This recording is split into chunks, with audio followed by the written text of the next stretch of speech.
Hey guys, how are we doing on this fine morning? I've had a bit of a stressful morning, I'm not gonna lie. Is my mic super loud or is it an okay volume? Oh, I have to put my little light on over here. Hold on.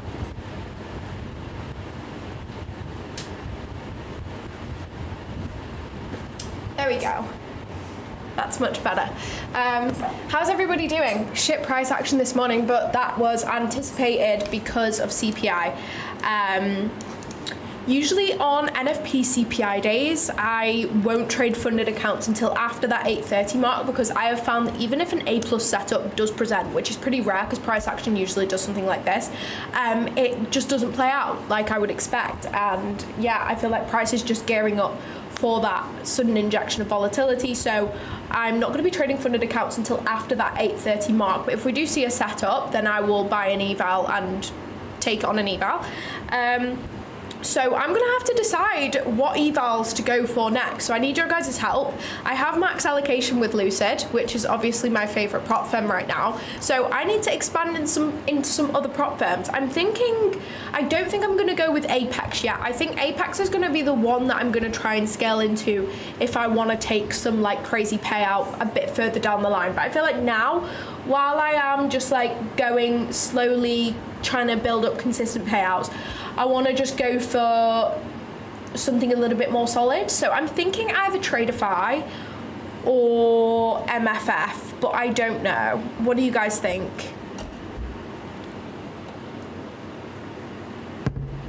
Oh, there's a fuzzy noise on the microphone. Let me see. Oh, you're right. It's because, oh, that's so weird. Why is it doing that? Hold up. Oh no. No, why is it doing this? Why is it doing this? Okay, let's just change that. And then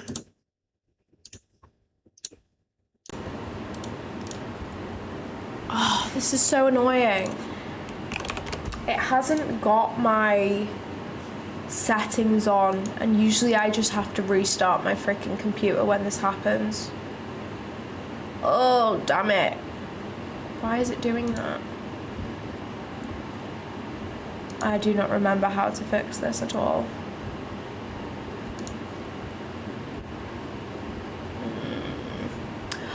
I don't want to have to restart. Oh. This is so irritating. Let me join from my phone and see what it sounds like. This is what my natural microphone sounds like with no like settings put on the microphone. So I have my PC on right now and I also have an aircon on, and this is what it sounds like. So that's why I have all the settings on, and that's why sometimes you guys say that I sound like AI. It's because I have all of the settings and things on. Let me just go on my YouTube right now and see what it sounds like. Hey guys, how are we doing on this fine morning? I have files to go for next, so I need your guys' help. Yeah, so what you guys can hear is my freaking aircon unit, which I need because it is boiling. So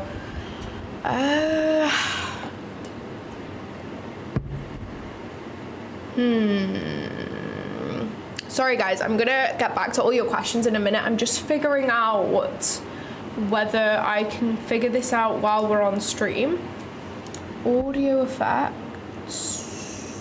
Advanced. No. Oh, this is so irritating. Noise gate. How do I find the noise gate? Nope, that didn't work, clearly.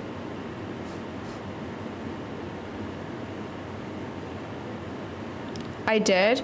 No, I don't have connectivity issues. It's because the settings on my microphone have not, like, come onto my mic. Sometimes it does this, and if I restart my computer, then it usually fixes it, but I kind of don't want to do that while we're on stream.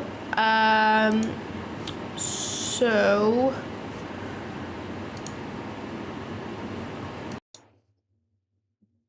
Hello? Ooh, I think that has worked. Or has it not? Guys, is this working? I feel like it is. Please let me know if not.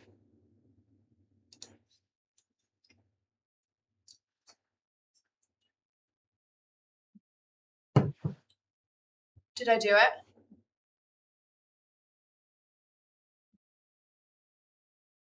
Did that not work? Oh. Okay, not that. I thought that fixed it.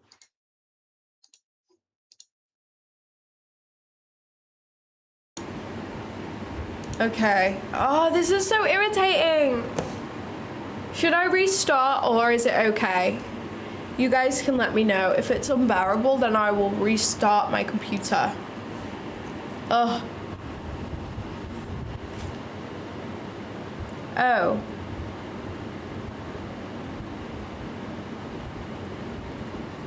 Guys, I'm so confused. Was it better when I said that I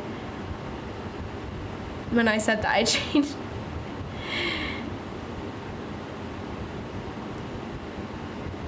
You can live with it. I can restart if it's really irritating. I'm hoping that it will just like sort itself out, but I don't think that that's what it's gonna do at this point. Yeah, I know. Okay.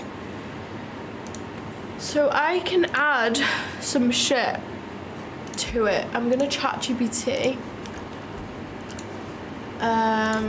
What settings can I add to my Elgato mic to block out the echo and the fan noise in the background? We're just gonna do some DIYing. Oh my gosh, why is that not? Oh, I just typed that whole shit out. Oh no, never mind. I'm checking the best settings. All right, I'm gonna figure this out in real time. Apologies. It hasn't done this in a while. Like I used to have to check it every single day before I'd come on stream and have to restart, but it hasn't done it in ages. Of course, the one day that I get to my computer really late because I've been dealing with pest control all morning.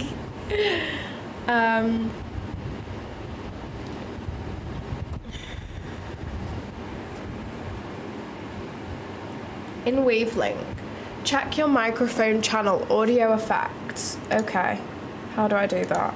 Settings, audio effects. Turn on voice focus. What?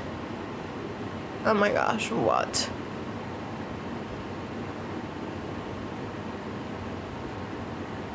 Oh, I feel like this just isn't a good idea to do while I'm on stream, is it really? Oh, this is so annoying.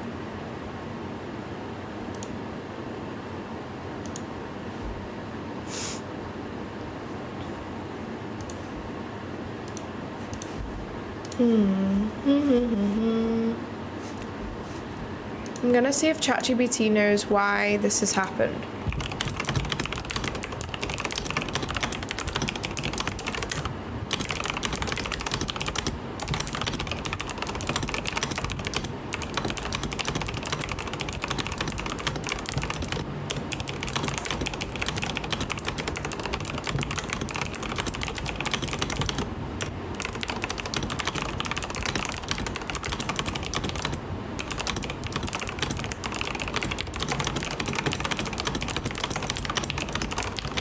Aren't I fast at typing?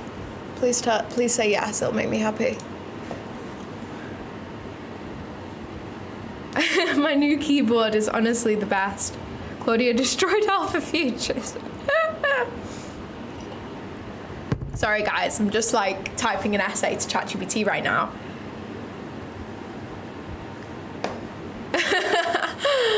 Guys, I worked in corporate for 2 years. Best believe I can type my ass off. Okay. Quickly test whether Wavelink or OBS is the problem. If in Wavelink, click the ear/head. Oh my gosh, can't even talk. Okay. In here, click the ear/headphone icon for Stream Mix. Yeah.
really bad. Oh my god, sorry.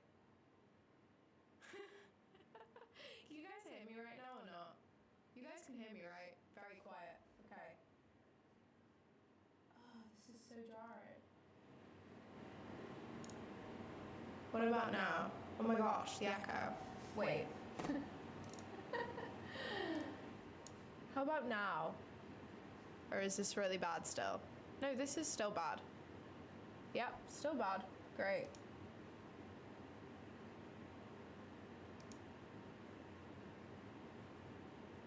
Oh.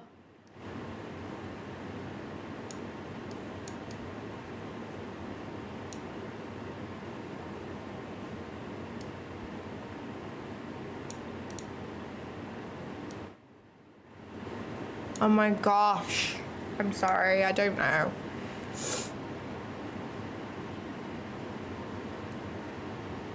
My DIY just ain't... I know, audio debugging while I'm streaming is just so bad. Wait, is this fine or not? Leave it now. It's irritating me though. Okay, it says I have to restart this. How do I quit this? What is it talking about? How do I quit this? It says I need to quit Wavelink, but how do I do that? Ugh. How do I quit rather than close window? I'm such a noob.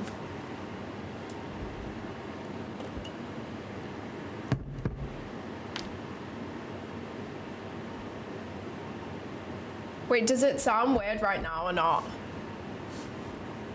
Does it just sound like it did before?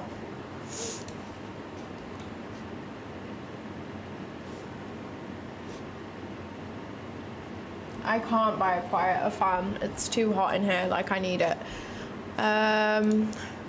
Look at the bottom right corner by the clock. Oh, I get you. I get you. Which one is this? That is it. Quit. Right, I might be on mute for a minute. Bear with. This is my plan.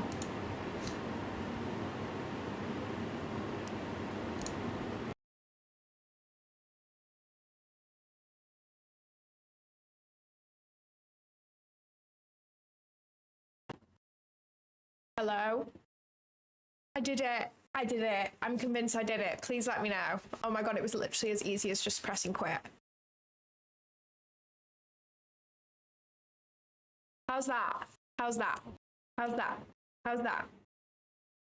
This should be like it normally is. I'm waiting for someone's chat to be like, no, it sounds like shit. I can't believe we have 150 people still after I've been fucking debugging. Yay, we did it! I'm sorry, guys. You're all the best for staying with me right now. You honestly are. We're so back. Okay, right. Back to freaking chat. You're all the best. Honestly, you're all the best. Right. Debug with Claudia session. Oh, don't do that. Over. Back to charts. All right. So as we can see, we had S&T down here after we did have a London low sweep on ES, but I didn't find any nice fibs to take anything from there. Not that I am trading my funded accounts right now. I'm honestly just oh, that's kind of nice, but yeah. I'm honestly just trading my evals this morning until after CPI, and then I'm happy to trade funded. Someone said they can't hear you. Oh, joking. Right, don't do that to me. Best DIY I've ever seen. You already know. Guys, one thing about me, once I have my mind set on doing something, I will not be able to leave it alone until I've accomplished that. And that is why I couldn't just leave the microphone as it was with a little bit of fan noise. I had to fix that, even if we did have a very bad echo a few times. But at least you got to hear my typing ASMR. So I made up for it. Literally, no, because when ChatGPT first told me, restart your computer, and it'll be fine, I was like, no, that's literally not the issue. Like, are we being so for real? And then I just did it, and I was like, oh, okay. Hey, I'm really well, thank you. How are you? Good morning, everybody. Okay, so as I was saying earlier on in the stream, and I did not reply to people, so please resend your messages if you can.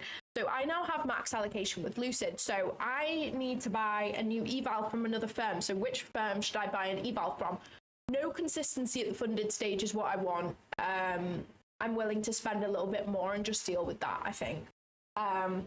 I've realized that if I want to scale this, I've got to keep reinvesting my payouts into new accounts. So which firm should I go for next? I want to just go max allocation, move on to next firm, get max allocation, move on. Like, what firm should I go for? I'm thinking Tradeify or My Funded Futures. I think My Funded Futures have a daily payouts plan. That would be fucking sick if we could get that. I'm going to also start the stream on the Discord. Sorry, I'll do that right now. Live trading CPI. All right, there we go. We started the stage. So let's share my screen. Share the charts. There we go. Okay, I'm live on the Discord now. If anybody wants to watch it from the Discord instead, feel free. Okay. No, I'm happy for consistency in the eval stage. I just don't want it at the funded stage. Tradeify, MF, My Funded Futures, and TPT. Yeah, I've heard about TPT also. A lot of you guys are saying My Funded Futures. Do Tradeify select. Best plan is the Pro. Who is it that has the daily payouts? Rapid plan daily payouts. Who is that? Is that Tradeify or My Funded Futures? Do I even need daily payouts? Like, is that going to be too hard for me to do or not? Apex, I get you, but I just think Apex is a little bit hard to take a payout, isn't it? Like, don't you have to make a big buffer? Or am I tripping? I focus on predominantly pre-market session. I call it pre-market. It's still technically London session, but from 5 a.m. EST until 9:30 a.m. EST is when I focus.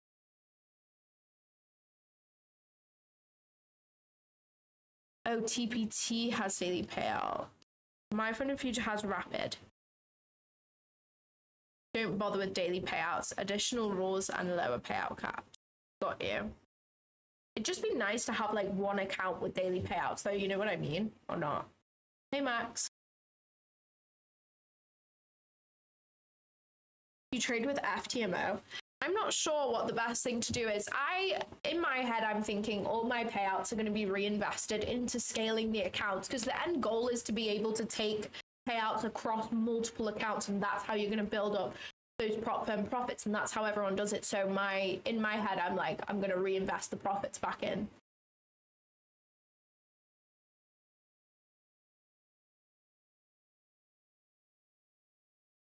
Okay, maybe I don't go for daily payouts yet. Maybe that's something I do in the future. All right, let me look at some plans, because we're not really moving anywhere here. So we may as well just look at some prop firm plans together and see what we can do. This isn't a promo, by the way. I'm just genuinely wanting another plan. Let me just get out my little Google. All right, let's look at My Funded Futures first, and then we'll look at Tradeify.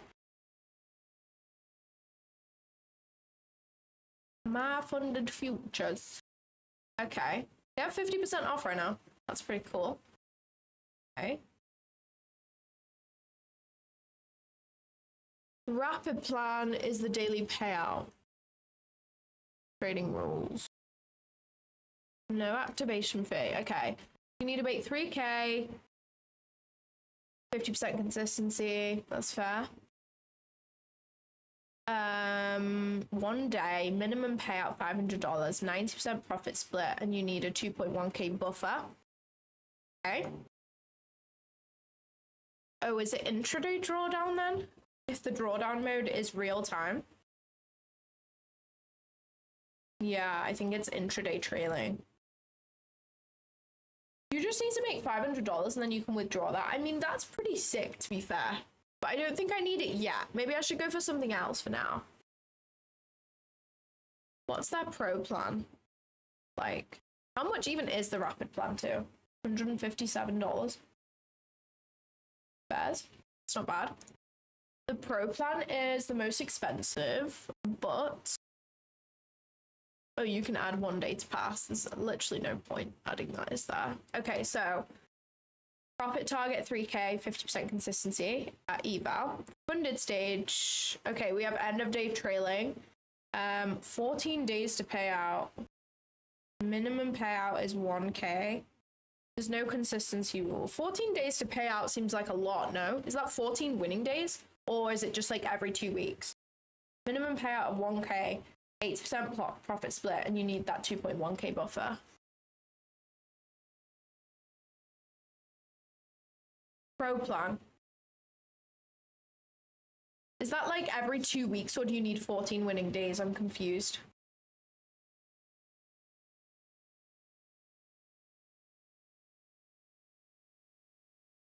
Few weeks since the last payout. Okay, got you. All right, that's actually pretty good, to be fair. What's the builder plan? You can pass this in 1 day, which I don't remember. 50% consistency rule. 2 days.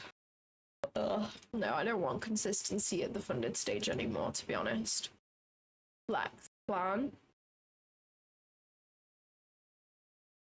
50K flex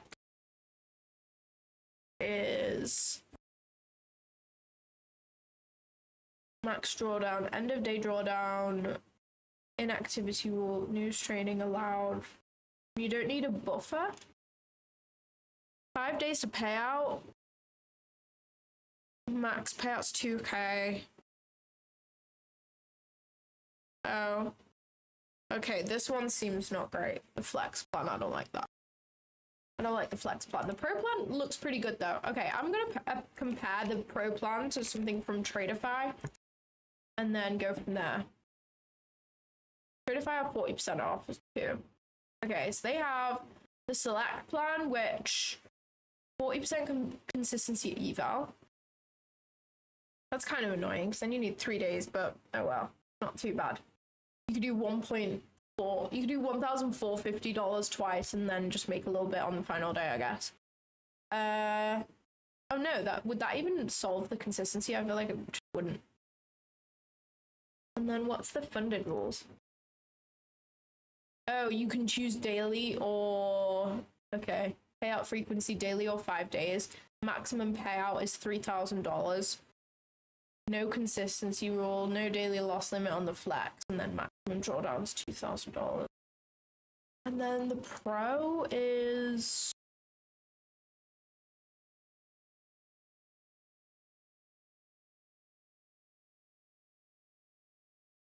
what's the max payout on the pro? Is this the 100K one? Maybe I should go with the pro plan. That seems pretty cool.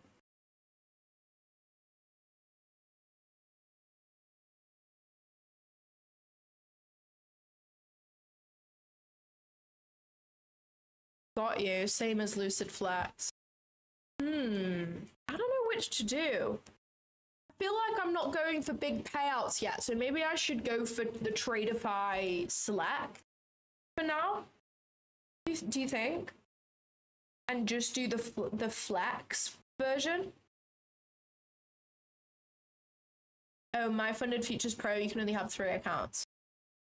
That's crazy.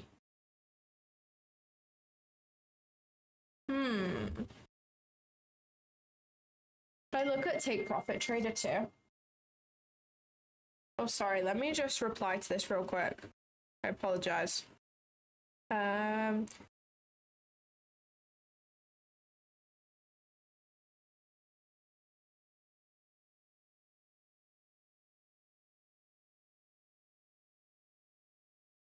know what I mean.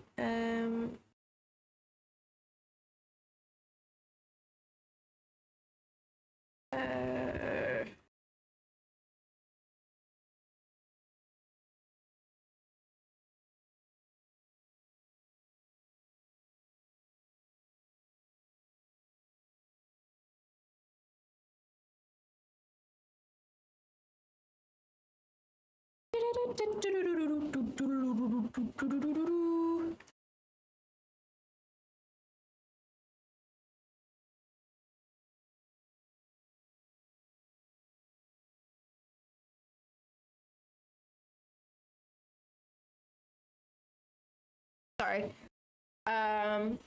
Okay, TPT is intraday trailing. I don't really want that. Yeah, I've heard about top bond futures too.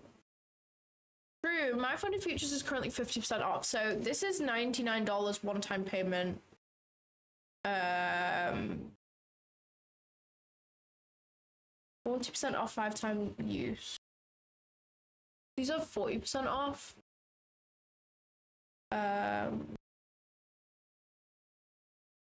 Oh, that is with the discount, isn't it? Okay, got you. $99. Or the My Funded Futures Pro is gonna be 50% off, so it's gonna be like 100 and something. I'm gonna go for this one because it's also cheaper. While I'm still getting into my stride, I feel like that's a good idea. I forgot that these guys do instant funding. Kind of crazy. I feel like that's not worth it. Unless you spend like more than 5 times trying to pass accounts, I feel like that's kind of crazy. Okay, cool. Let's do this. Let's get this one. I'm just gonna move my page over so you guys don't steal my card details. That would not be great. The thing is, this is the way that I am. Like, I have so much confidence that even if I flash my whole card details on screen, no one would steal them because, like, the community is just great. I feel like I have too much faith in people. I feel like people would definitely steal my card details. Considering I get emails, like, every day being like, give me a funded account with literally no please as well. Like, just give me a Lucid account. No please, no nothing. No, like, explanation as to why I should give you a funded account. Just give me a funded account. All right. Well, that's not happening ever, but thanks for that. Yes, this is what I saw on ES that I like the most. So we have a -4 from a 5-minute order block projection. Wait, let me make my screen bigger. So we have this 5-minute order block. We have this projected down, and we have this -4 right by true day open. And we also have this 2.5 from this OTE leg. So I think this as our CH zone is like a very high probability CH zone. So I'm just going to mark that on and call that our bullish CH zone. I need to freaking buy this account quick. Continue with Google. Claudia Trades. Oh shit, it needs to not come into our zone before I don't even know whether my account will be activated in time. Maybe not. We also have a bit of AMD action going on too, which is nice. I do already have a Tradeify account. I had some funded accounts with them, but I blew them. I did pass them on like CPI though, so it's not that deep. Did I just pay or not? Did I even buy that? I don't think I did buy that. Add account. All right. 50K select. 50K select.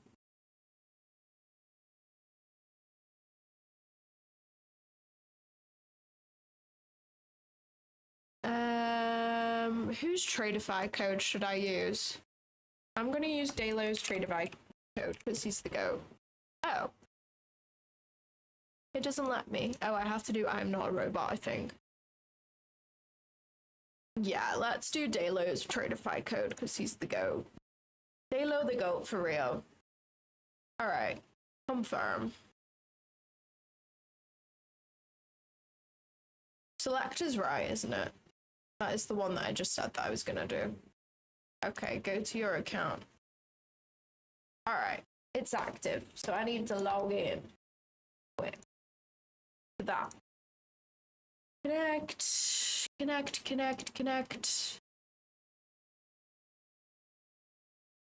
Boom. We're in. Nice. There we go. Little select. So this has 50% consistency or 40%? I forget. 40%. All right. So we can only make 1,000 today. Or more. No. What's 3K divided by 2.5? What's the max I can make with 40% consistency? I swear to God, I did fucking math. Well, I did engineering at uni and did many maths modules, and I just can't do maths anymore.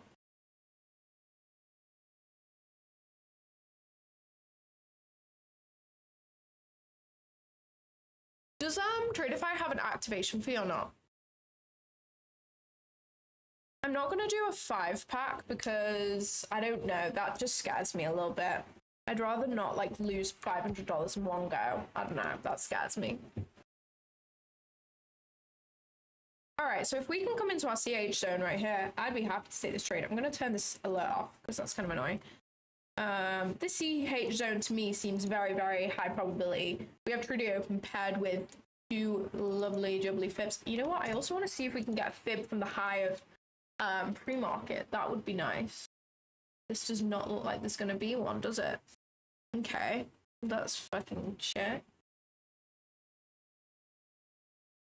Maybe this won't play out. That would be way nicer if we had one from the high of pre-market.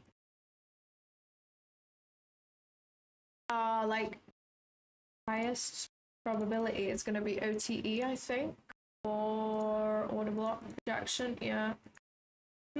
That's giving down there. That's kind of sad. If we had one from pre-market too, I feel like that would be high probability. I'm going to also mark out some zones on NQ and see whether we can get anything.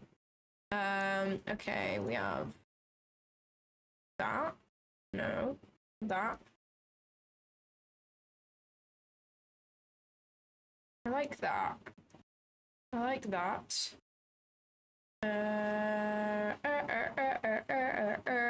Let's do 5-minute order block also. I just have faith in this 5-minute order block. I don't know why. I have no idea why. Just intuition is telling me that it's a clean order block. Mark that out. Body to body. Body to body. I like to just label what this is because otherwise a lot of fibs get confusing. Okay. Alright, so I have a 2.5 and a 4 down here. Which is nice. Okay, I'm gonna see whether I can get this zone on NQ to line up with one of these. How's that? Oh, yeah. Oh, that's a little far. Let's do the order block. 1-minute order block. And that body down to that. Yeah. Okay, that's the cleanest for sure.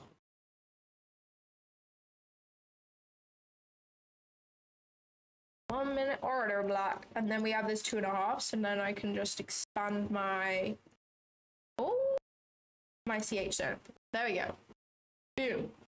Now, I know someone is going to ask me, Claudia, what is a CH zone? It's a Claudia Hannah zone. We have just come up for a name for our little box that we draw around close proximity standard deviations where I anticipate some sort of reversal. So we've called it a Claudia Hannah zone or a CH zone. It's not a real concept, but it is now. A real concept now. Me, in my heart, it's a real concept. So yeah.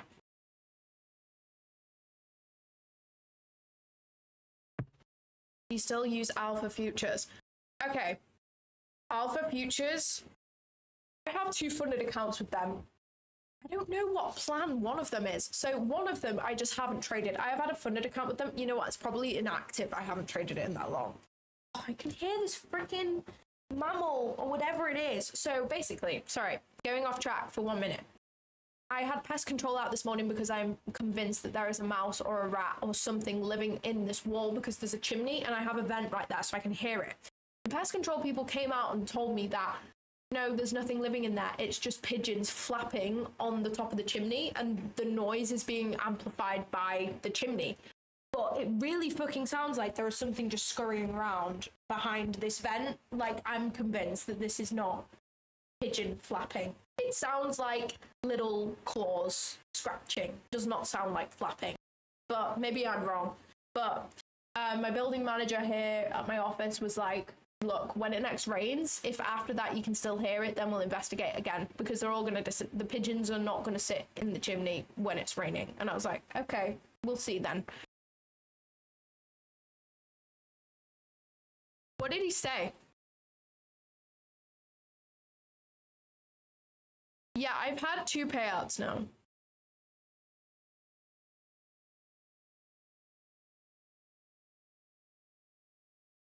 It's Hannah, she's in the walls. She's watching for signals in the wall. All right, we're coming into our CH zone, but I'm feeling that NQ will take this London low. I have no fibs here lining up with around here. So, yeah. This CH zone did look great, though. I'm not gonna lie. It looks great. in hindsight, it looks great, but now looking at NQ, I'm like, meh. I mean, it's only an eval trade, but I don't think it's the most A+ move in the world, even if we do reject out of here, to be honest. I don't think it's super A+. I do think NQ is going to come and sweep London low because I have nothing that tells me otherwise. All of these fibs are pointing, you know, down here. So, I don't know. I would prefer this trade from NQ than this one, I think. I don't know whether to take this, even if we get the rejection that I'm looking for. I don't know. I don't know. Oh, now I have ES on both. Let's not do that. Like, I'm just not buying it. I feel like there's no way NQ's not gonna sweep. It's so clean though. Hella clean. So I don't know. Only an eval, so part of me is like, you should take it, but then also part of me is like, let's not take non-A+ setups. In my head, it's A+ on ES. Like, if I didn't have access to NQ, I'd be like, oh, this is A+. But because I do have access to NQ, I'm like, this is not A+. I'm trying to find any indication as to why NQ would turn around at this point, and I'm struggling. But oh, look at that reaction, guys. Are we serious? Are we serious? You know what? I'm gonna just fucking take it and say fuck it. I'll just risk a little bit lower, I think. Look at that reaction. How can I not take this? Oh my jeez. We just put an S&T. Is that a higher time frame S&T? No.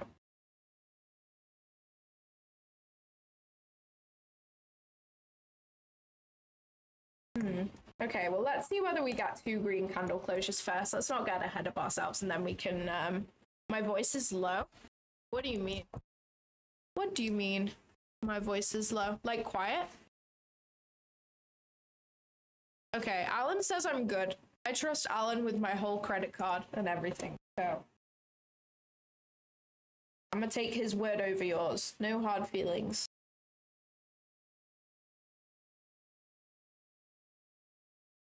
Do do do do do do do do do do do do do da da da da da da. I just love Fleetwood Mac, guys, like so much. Fleetwood Mac on in your car with the windows down and it's sunny and like you can hear the birds tweeting. It's just like amazing. Like, it's honestly unbelievable.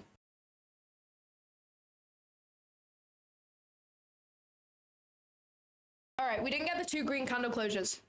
This is why the 2 green or 2 bearish candle closures is honestly such a goated method that I just discovered myself. Like, I would have so easily been baited into that a while ago. But now I'm like, no, we didn't get 2 green candle closures. Fuck this shit. I ain't taking that because it's false. It's false. It's fake.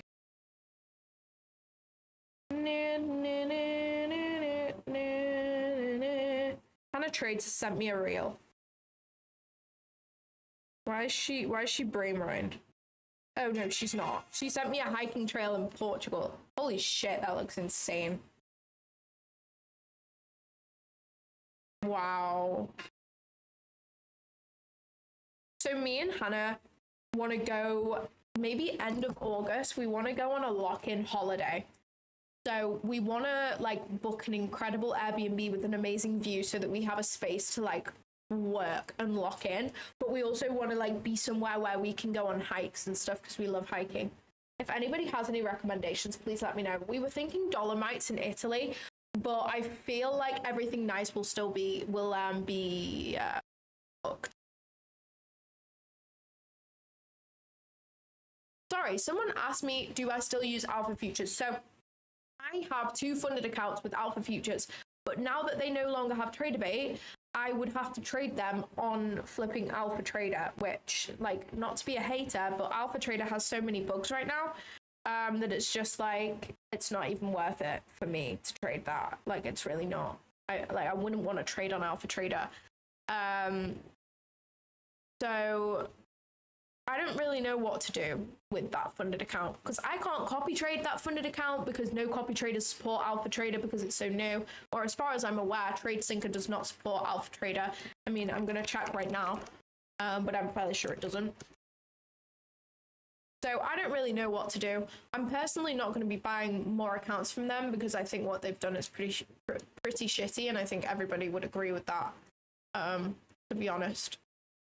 Yeah, they don't have Alpha Trader as a platform that I can add with TradeSync. So I would have to execute that separately, which is what I'm just going to have to do, because I do have a 1.6k buffer on one of the accounts, like, already. So I just need 5 winning days, and then I can take another payout. So, yeah. Look at this shit. I think it's false. I don't buy it.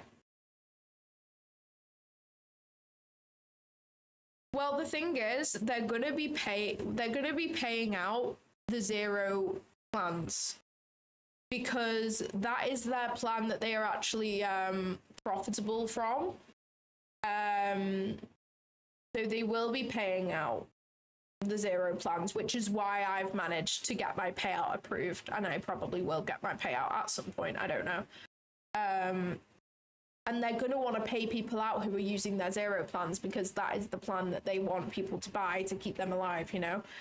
But on the other hand, it's like, I won't be buying any more accounts from them anytime soon, because, like, just refunding people after they've made profit on accounts and wasted time and energy and emotions on building up that payout is such an awful thing, in my opinion, because I can only imagine that if this had happened to me when I was due my first ever payout and this happened, like, I genuinely would have been distraught. Like, not because of the fact that I miss out on the money, but some people need that money, you know? Like, I don't personally, like, $1,500 is not life-changing money to me, but it definitely is to a lot of people. I just already work and make money elsewhere, you know? But that could have been someone's first ever payout that they are not paying them, which, like, in my head is just mad.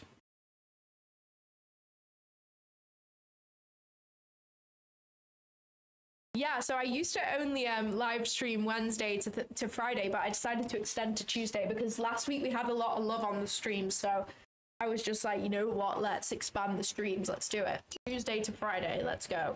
Because start of August, I'm going to have to miss like nearly 2 weeks of streaming, which is so sad because I'm away in Greece with my family. So it's not sad for me. But like I could technically stream while I'm there, but I just want to like spend time with family while I'm away and stuff. So yeah, I won't be able to stream for 2 weeks, so I'm trying to make up for it now.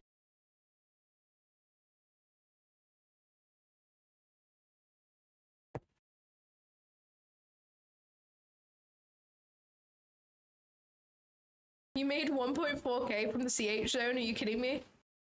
That's fucking jokes.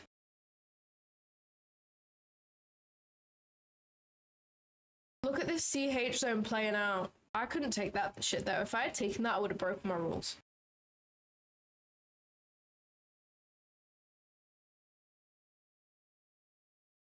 Which indicator? You mean the SMT indicator?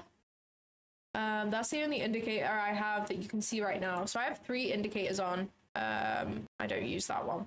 I have SMT Pro Plus, which automatically plots SMT between NQ and ES. I have equal highs and lows, which is this green, which plots equal highs or equal lows on the chart. And then I have ICT kill zones and pivots, which just shows me the kill zones. So I have London kill zone right there, and it shows me the highs and lows, which are still available and haven't been swept. So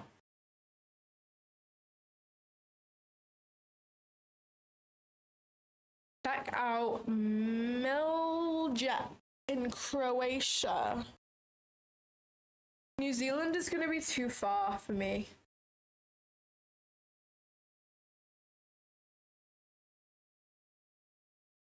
CH zone was a confluence. I took the trade on NQ. Nice. Let's fucking go. That's awesome. So I've been trading evals individually. I haven't been copy trading evals, and this is just because I'm scared of wasting too much money. I don't know whether that's logical or not, because obviously I could pass them all in one go, technically. So I don't know whether I should have just bought 5 Tradeify selects. I don't know. I'm going to pass this one, see how I feel, and then I might buy 4. I don't know.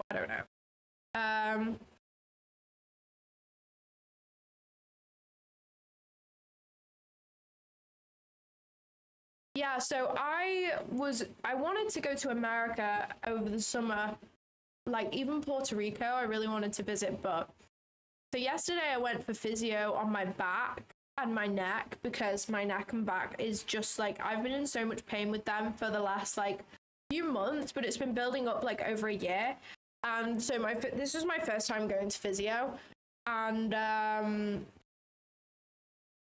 she said, holy shit, you have a very, very insanely tight back and neck for a 22-year-old. And I was like, okay, now I feel validated. I feel extremely validated right now because everybody thinks that I'm being a fucking whiny loser, but I'm actually like in serious pain. Like if I just feel my shoulders right there, I can feel just like the biggest knots ever. Like I can feel them just everywhere. So she did some sort of physio treatment on me. Now, I don't know what it was called. One of you guys will probably know.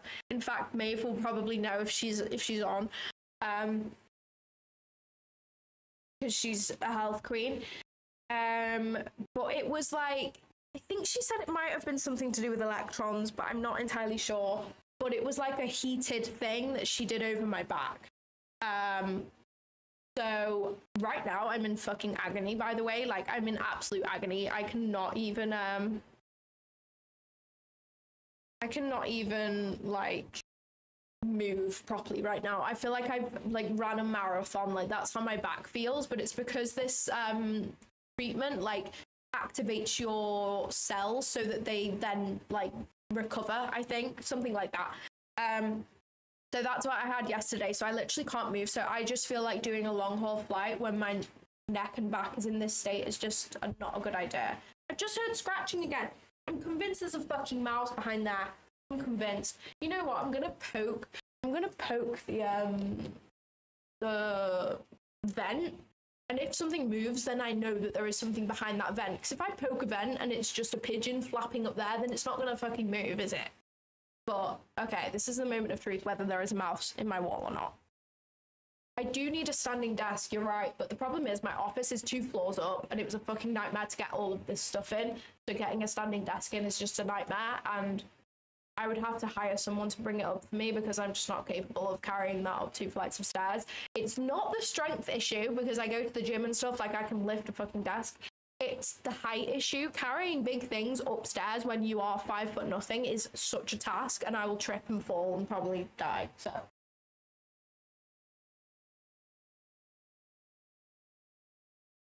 I have my tripod, so I'm gonna poke the fucking vent and see if we get any movement from the mouse / pigeon / whatever the fuck it is.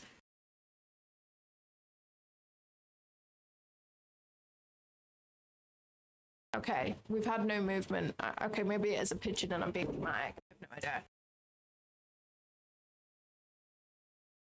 Yeah, I think, yeah, she was saying that it was likely that I'm probably sat like this, like leaning forward to try and see the charts better, which I definitely do. So if you guys notice me doing that on stream, please be like, Claudia, fucking sit normally. She also says that I have a very flat spine, and like I think a healthier natural spine has a slight curve in it, but my spine is like completely straight. So posture is way more important in people with a flat spine, apparently. No, I'm not in a trade. No, I'm not actually 5'0". I'm 5'4". I was just being dramatic. But when I move into my house, I haven't moved into my house that I bought yet. But when I move in, I'm gonna buy a standing desk for there. So I'm literally gonna come here to stream and film stuff, and then I'm gonna like go home and work, because sometimes I am in this office for like 10 hours a day and I'm just sat here and I don't move. So that's probably why. Like, I'm actually that locked in. I have the back of an 8-year-old.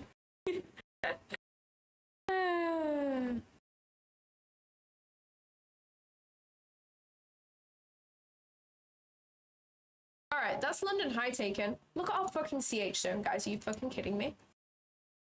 Are you kidding me? Oh, maybe I should just set limits at my CH zones and see what happens. No, I'm kidding. That's not a good idea, ever. Alright, well, I'm gonna draw some fibs from here then, if that's what we're fucking playing at. Then I'm gonna draw some fibs from below. See what we got. Alright, we got 2.5 resting above. I'm convinced there was another 2.5. There is. There's a 2.5 right there. Okay, that's clean. That's nice. I like it. I like it a lot. Now we have a little zone. We have 830 price from yesterday also. We got a little CH zone. Nice. Let's see if we can get anything on ES2. Okay, we got 2.5 right there. What about this? We got a -4 resting above. I have no idea what this dotted line is. What about I project an order block? No, that's going to be too much, isn't it? Yeah, I think the bearish fibs on NQ are going to be cleaner for me right now.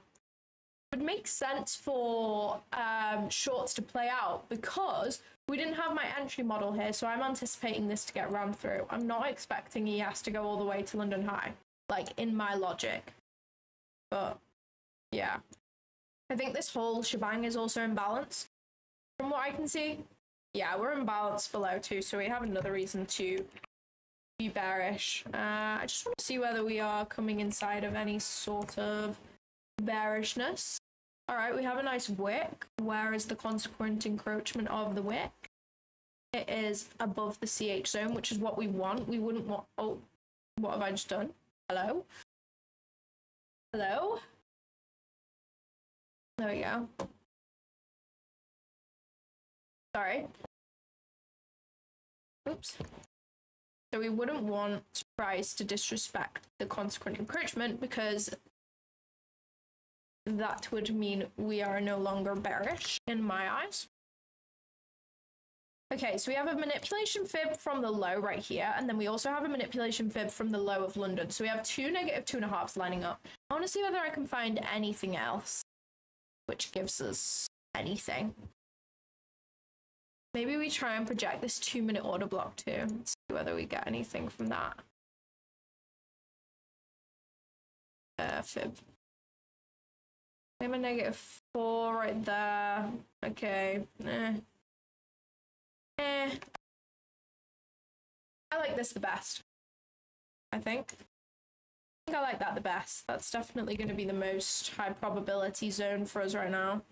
A little bearish zone. I guess we could project this 1-minute order block. See if that gives us a -4 up there. Okay. We have a -4 right there from this 1-minute order block.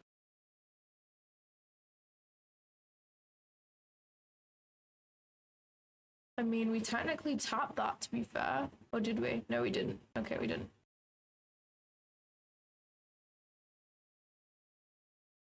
Yeah, okay. That's not a bad zone, I don't think. Not bad at all. How many points wide is this? 14. Alright, yeah, that's pretty good. I don't like to have the zones too large because otherwise it's a little bit ambiguous. It's like, well, yeah, it might react from there because you've got a fucking 50-point wide zone. Well, you know.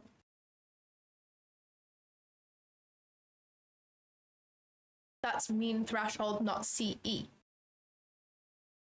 No, I thought CE was midpoint. Right? 0.5. Or have I got that wrong?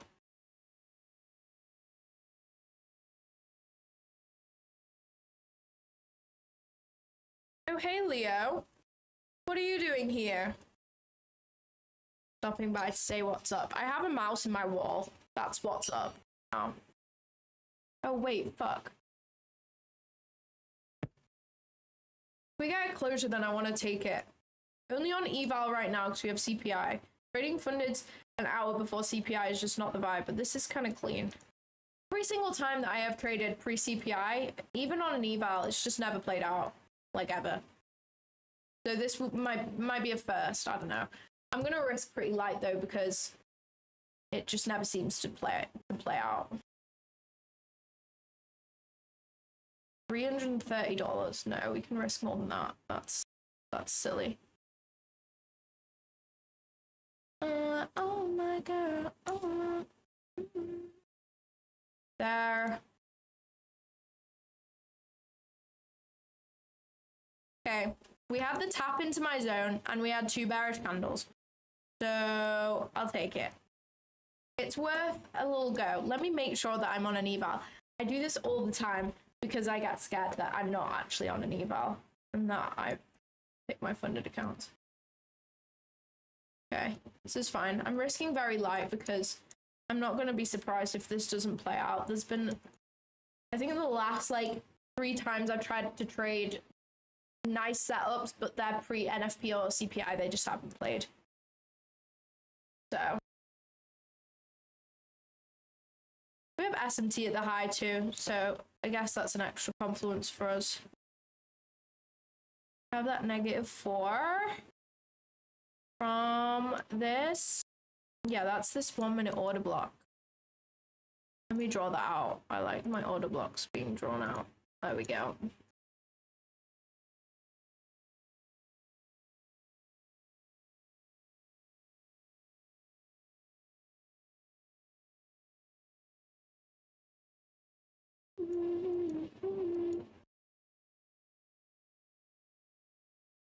You just went grocery shopping? Bro, what? What do you mean? I thought CE was still used for wicks though. No?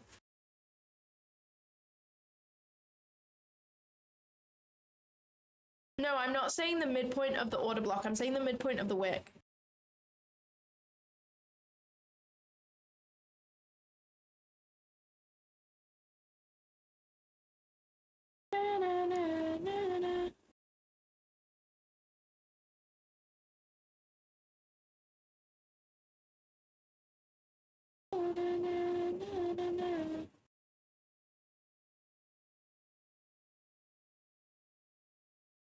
I don't want to risk that more.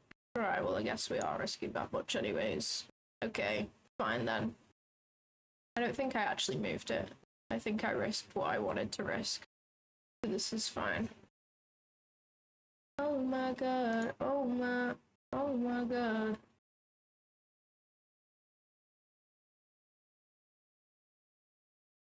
Where is one risk to reward? Where is one risk to reward? Where is one risk to reward? That is my break even. I've not lost a trade in like 5 days. Wow. Why did I say that? Why did I say that? That's so funny. I've not lost a trade in like 5 days. This is the candle we have going against our stop loss right now. That's so funny.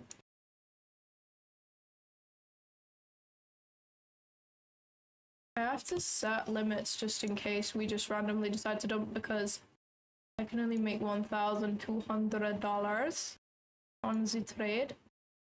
$1,200 is right there. Boom. Get rid of that.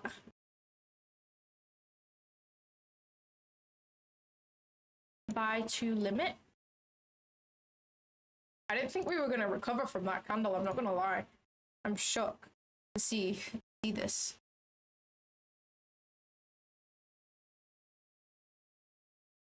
Yeah, I only need 1.75 R to get that $1,200. We just put in SMT right there. Oh, that's brilliant. Come on. Okay, we can go break even right now. Come on.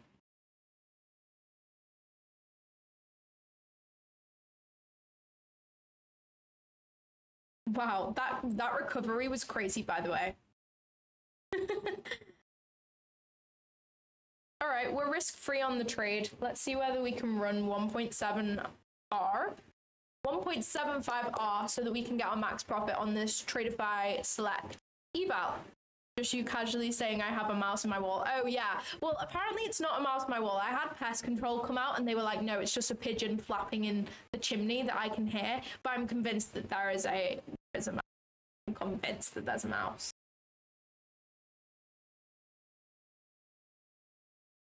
Wow, look at that top tick, guys. Even if we get stopped out break even, I don't care. That's kind of a nice little trade that we got. I can get rid of this now. I don't need that anymore.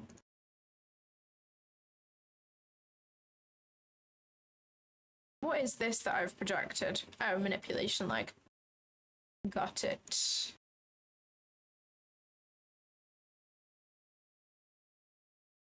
Come on, give me my 1.2k. Give me my 1.2k. Give me my 1.2k. Give me my 1.2k. Aww.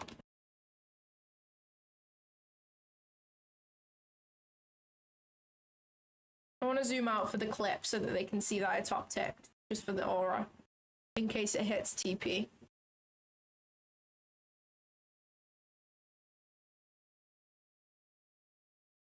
This is like not the usual risk to reward that I would take. I usually target a lot higher risk to reward. Like I would expect this to run further, but because we're on CPI day, I'm just trading an eval right now because pre-CPI can be pretty risky to trade.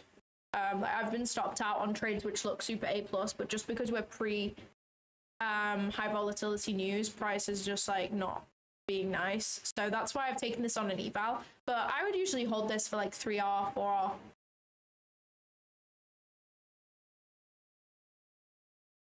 My entry was from my CH zone, which is just a zone made up of standard deviations all lining up in the same area. And then I like to see 2 bearish candle closures out of this zone. So you can see we had 1 and 2. So then I entered on the retrace 2.5 after we have that closure. Come on, we're so close. We're hella close. Looks like the prize is reserved just for Claudia, for real. It's just for me, guys, sorry.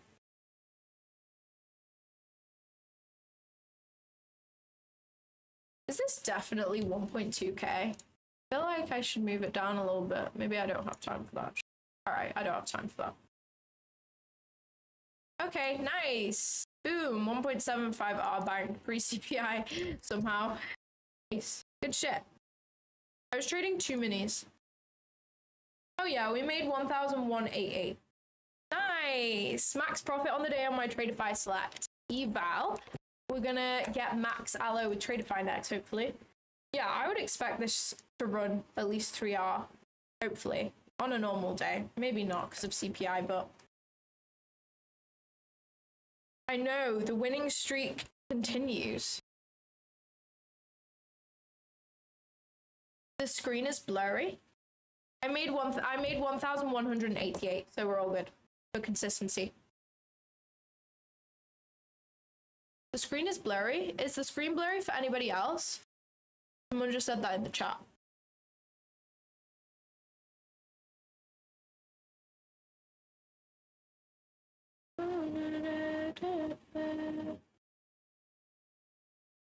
All good. Okay, sweet. Very nice trade. That was very nice indeed. I thought we were fucked on that candle, I'm not gonna lie to you, but we did it. That's awesome. Awesome, awesome. Damn, 400 viewers. I appreciate you guys for being here. That's really cool that we have that many people in here right now. Wow, that's so great. Now we are scaling with Tradeify. We are going to get max I've never had max allocation with more than one firm. I had max allo with Alpha once, but this is when they only had 3 accounts maximum, so it wasn't that difficult. Top tick, final boss. For real, look at my CH zone. My CH zone is fucking top ticked right there, and we bottom ticked on ES too. Look at my CH zone on ES. I just didn't get an entry for the buys, unfortunately. Isn't that sick? CH zones are goated. Everybody needs to hop on.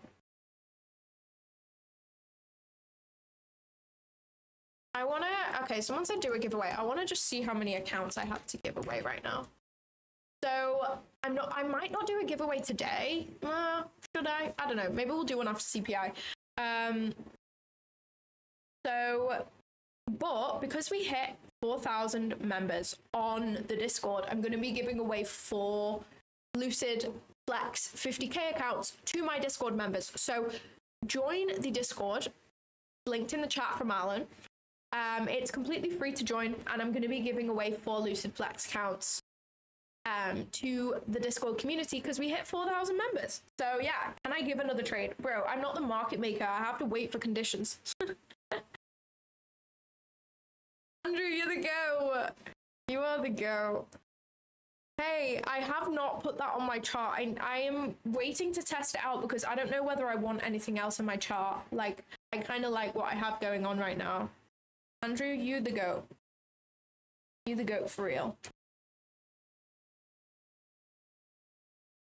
That was a nice little pre-CPI short. Oh my god! Right, so that's $50 of my fucking profit gone. I was meant to click Control-Shift-S, but this is a new I need to turn that off. I have done this so many times. I have to turn this off. How do I turn that off? Trading. No. Do I do that? Is that how I turn this off? I have no idea. Yes, I think I need to just apply that. I think. Oh, that's so jarring. I've just lost fucking $50 for no reason. Oh well, we still made 1.1k. It's okay. I'll get over it. Just about. Just lost $50 from clicking the wrong freaking buttons. Right, so it's Windows Shift S. Yes. I don't even want to screenshot. You know what, guys? Don't tell anyone, but I'm turning the executions off for this. It looks like I took a loss because I did just take a loss. For no fucking reason because I clicked the wrong button. So for my Instagram story, for the sake of my Instagram story, don't tell anyone that I'm doing this. Just turning off the executions so that they can't see that. Okay? Social media is fake. I'm sorry. We gotta do what we gotta do right now.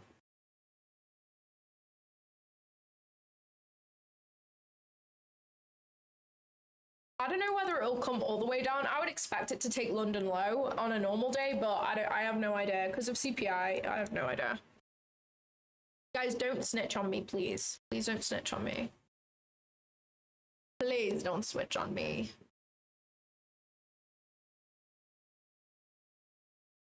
Let me just send that to myself. So I can post it on my story. Don't tell anyone. Yes, I'm gonna do that, Alan. Claudia LARPing. I am LARPing. You are correct. Yes, I am LARPing.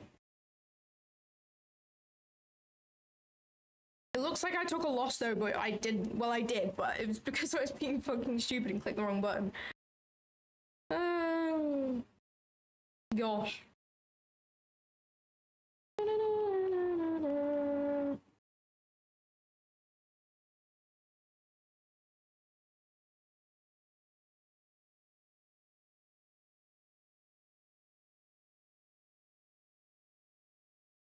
This CRE Trades is so fucking jarring. I don't know whether you guys know him, but he's so jarring.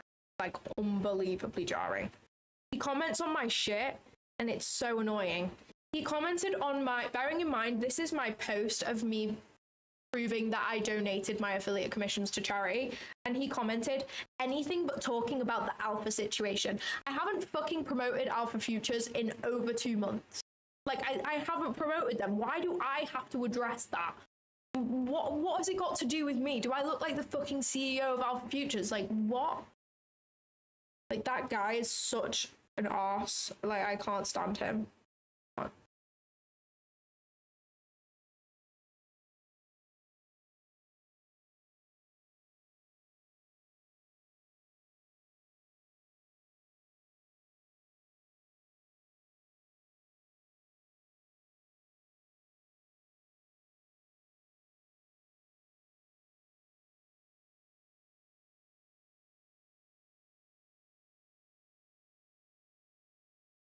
You're right. I do need to block him.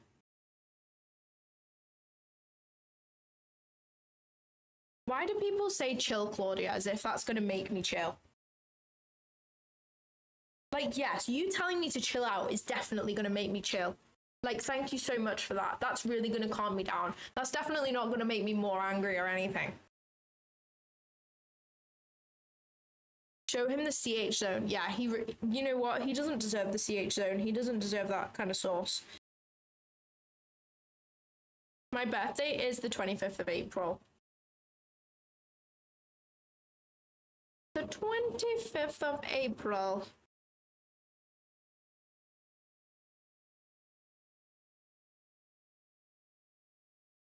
No, I trade ES too. CH zone. Okay, guys, I'm going to say this once more on the stream. CH zone is not a real concept. Well, it is now. It's becoming a real concept. We as a stream community are making it a concept. But it's basically a standard deviation zone, which I anticipate a rejection from. It's called CH zone for Claudia and Hannah because it's our little thing.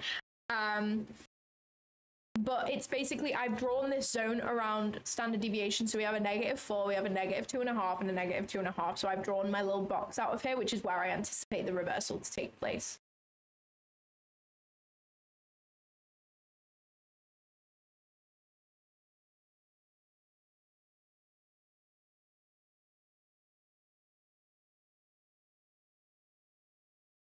Exactly. If you want me to chill, you have to buy me a nice coffee.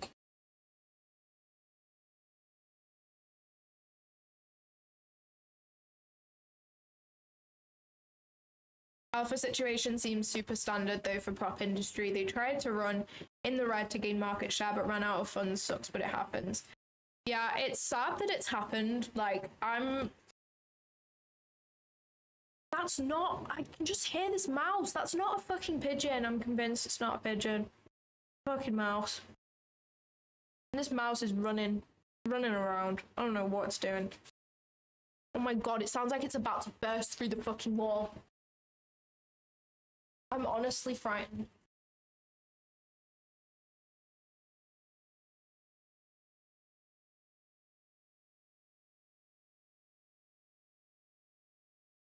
Oh. Oh.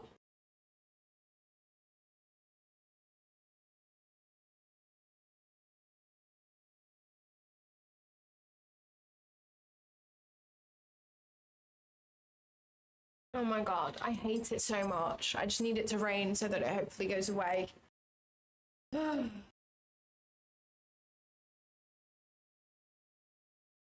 Yeah, we don't have raccoons in the UK, thankfully. I am not catching a fucking mouse with my bare hands. I'm shit scared of like these types of things.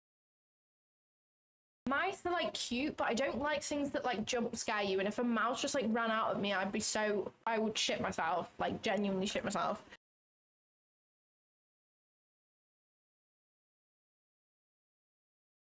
You guys telling me to fucking drill a hole in the office that I'm renting is so funny. Yeah, so the alpha situation is sad, I think, and I definitely got lucky with the situation because I think a couple of influencers are getting some stick for promoting them, but we had no idea. Absolutely no clue. Well, I certainly didn't, and I know that anyone else who's worked with them has no idea, had no idea that it was coming, and was as shocked as anybody else that it happened. I got lucky that I don't really work with them anymore, so I wasn't promoting them for a few months, which I'm happy I wasn't, because if I had heard anything about that, I would have immediately stopped working with them. But the thing is, in this industry, right, you can be, even if someone had heard about this, right, someone had heard that they are struggling or that this was going to happen, they were going to like rug pull everyone, whatever. Even if an influencer had heard this, there are some influencers, bigger influencers, who are under contract with prop firms, so they wouldn't have even been able to not promote still, which is kind of sad. Like they wouldn't have, like, otherwise they are technically breaking their contract and could be like sued and shit. So yeah, it's kind of crazy. But yeah.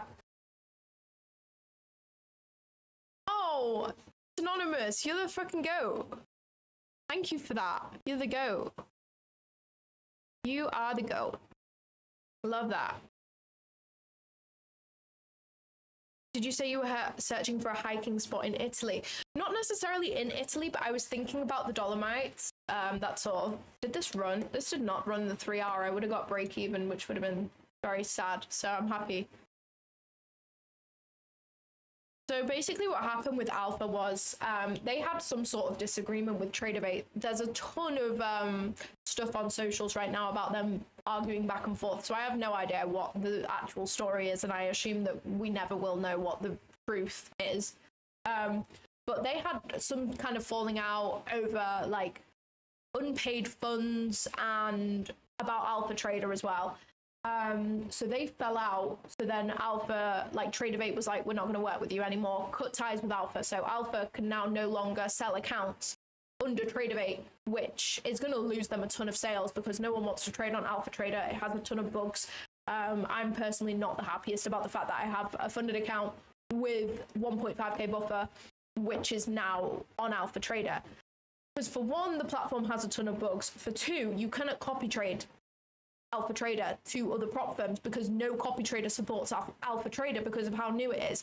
And they probably don't want to because it has a ton of bugs. And, you know, copy trading platforms like TradeSync or TradeCopier, they often get the stick for some platforms' issues because people automatically assume it's the copy trader's fault, right?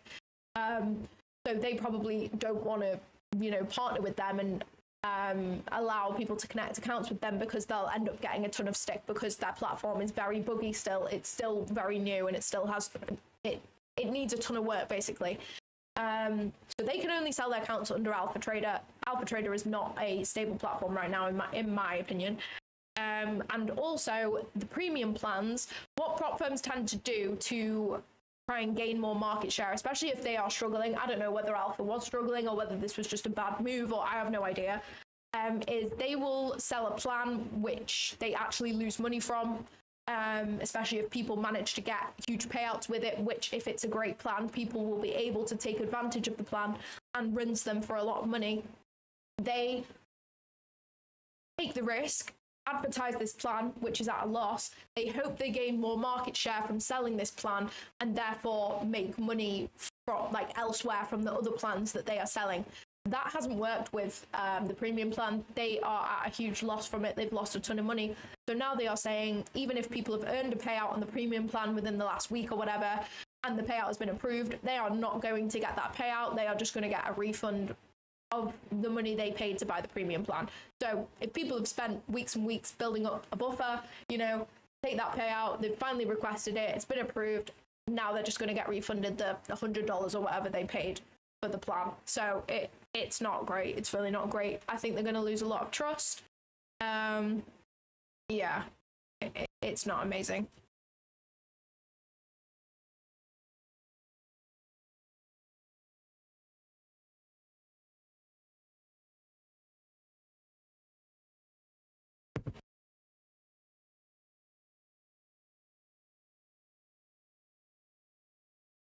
You and Hannah iced coffee. Oh, I got you. Okay, so she's back from Italy on tomorrow. She's back tomorrow. So I'm going to buy me and her a coffee with that money tomorrow, and we'll have it while we're on stream. I'm fairly sure she's back tomorrow or the day after.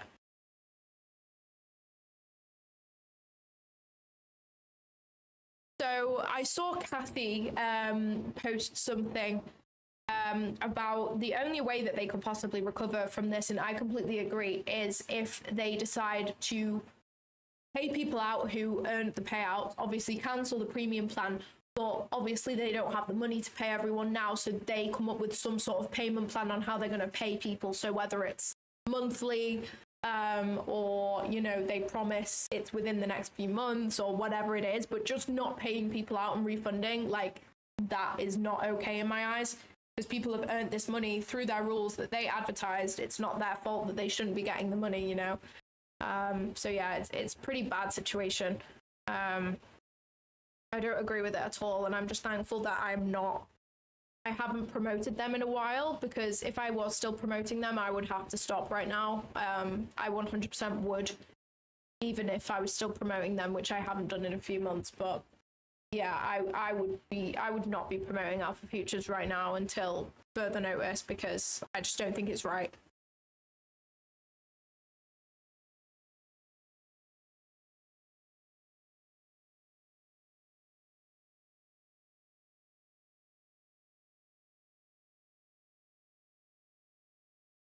All right, we have CPI at 8:30. So I do have one account to full port. I have a 250k Apex Legacy account that I got for $17.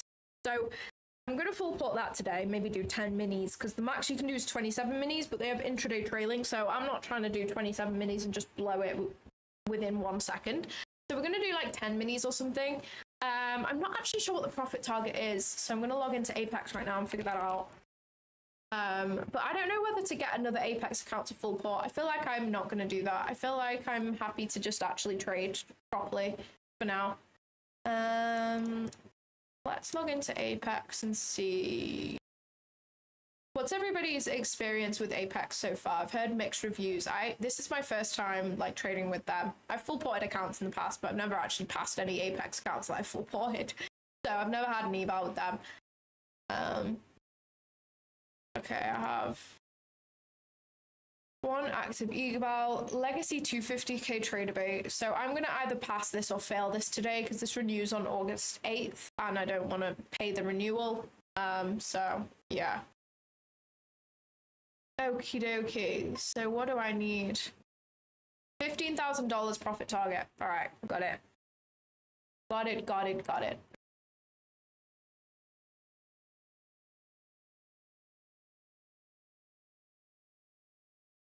Has anybody had like payouts from them? Have they had a good experience, bad experience?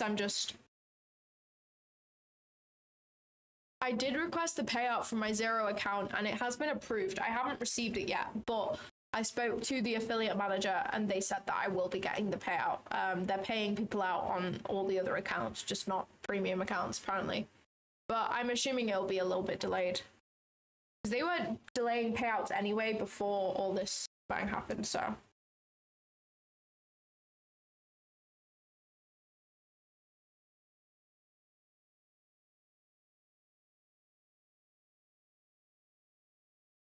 Okay, people, I don't think anyone is saying that they've had a bad experience, which is good.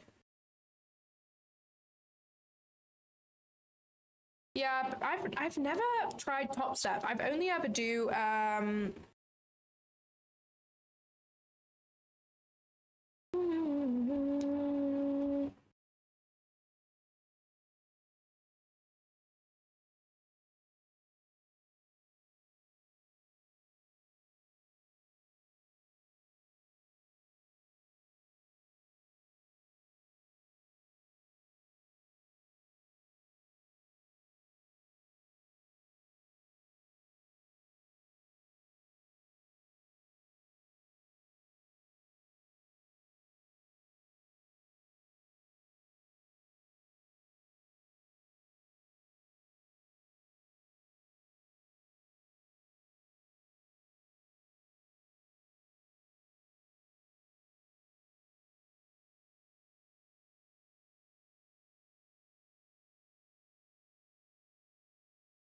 this guy. Guy said, but you have promoted them, you went to events, flew out to Miami, everyone knows you as an alpha affiliate, which is fine, but you have a duty of care for your audience to address the situation. Jesus Christ, this mouse is going crazy. Not a fucking pigeon. I'm not having it. This is not a pigeon. I'm getting my fucking stick back out.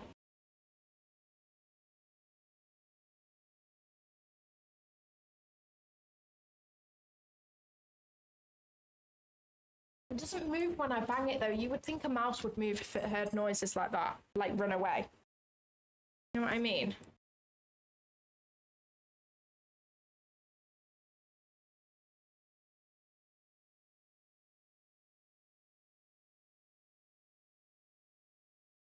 I'm trying to like listen to it and see whether it sounds like scratching or flapping. This guy is retarded. He said, You have promoted them, you went to events, flew out to Miami, everyone knows you as an alpha affiliate, but you have a duty of care for your audience to address the situation.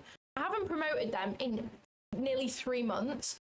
I flew myself to Miami and paid for my own accommodation. I just went to their event, which was free and was open to literally everybody. Like, what? And I'm speaking to you guys about it on live stream.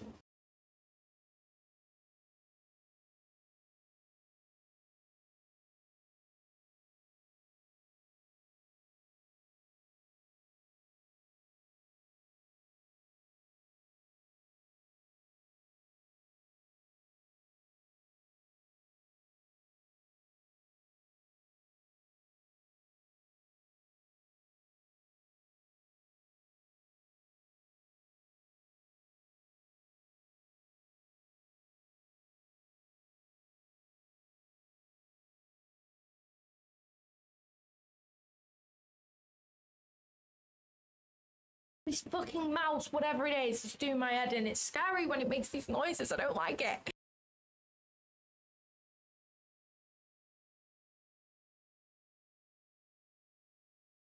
He's such a weirdo.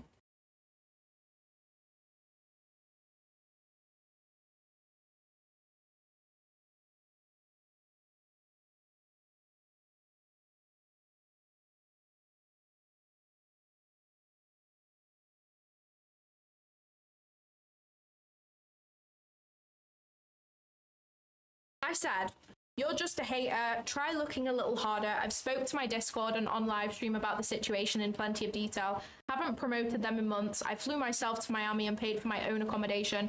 Go project somewhere else. Seen you multiple times hating on my videos for no reason. Because I have. He hates on so many of my videos. Like, go get a life.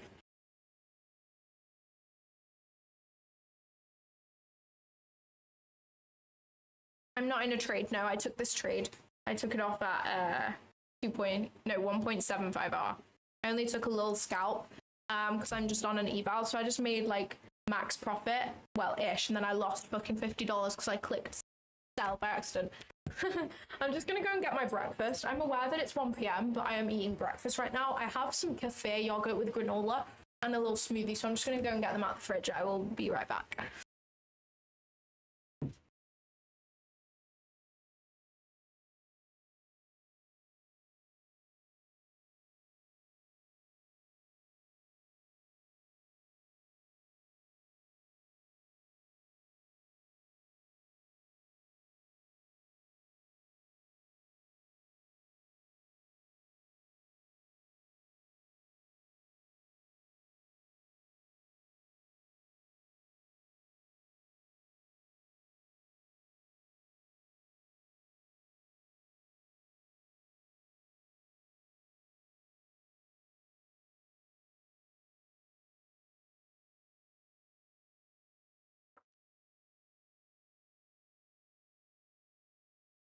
I have cafe yogurt with mango and seeded granola.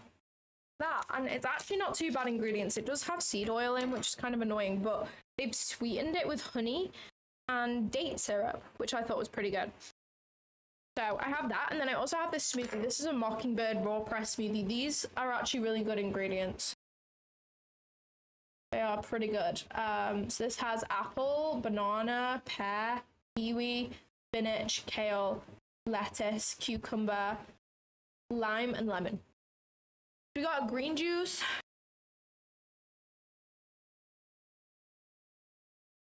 We got green juice and we got some granola. He's so annoying. I don't even know why I let these people get to me, but it's just annoying because they just make assumptions out of nowhere. Like he's just said, oh, Alpha flew you out to Miami. Alpha did this, you did this with Alpha, you're known for being an Alpha affiliate. I'm like, if you followed me and actually looked at my stories, you would know that I'm not known for being an Alpha affiliate because I haven't promoted them for the last like 3 months. Like, what? Yeah, the mouse ate me.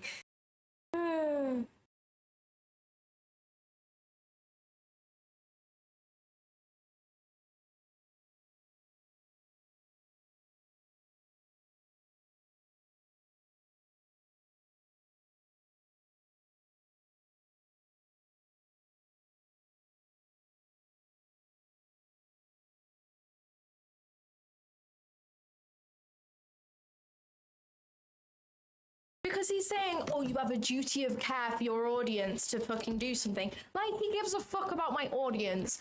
He's like acting like he's some hero, like he actually cares about my audience's feelings. Like, no, he's just finding a reason to hate. Like, it's so ridiculous. Ugh.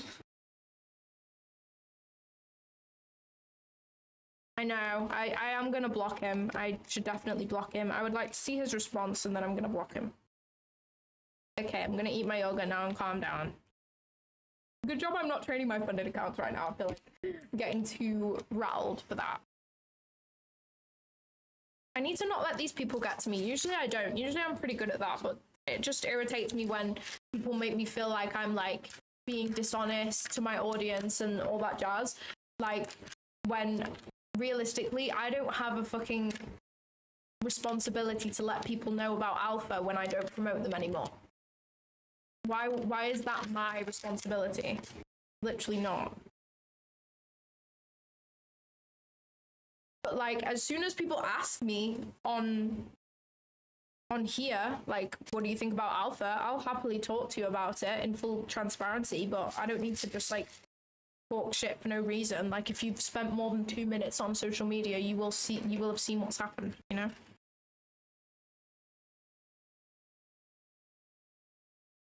The thing is, he's not just a normal person. Like, he's a trading influencer. He has like 50,000 followers. Like, what?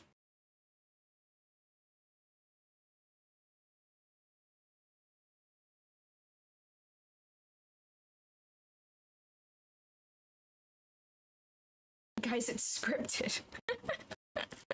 What, my live stream's scripted? That's hilarious.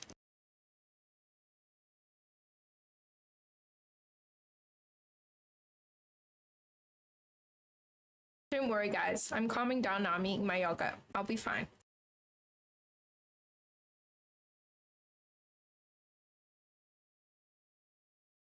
These types of comments, when they're like random people with no profile picture, don't, like, I just literally brush them off. I won't even reply. But when it's a trading influencer, it's really annoying. It's like, you literally know what it's like to get hate from random people, yet you're still hating. Like, what? Hey, you took the same trade. Let's go. Yeah, anyway, let's talk about something else. He's called CRE_trades. I think. Clearly I rehearsed everything. Yeah, I did. I spent hours before stream rehearsing my script.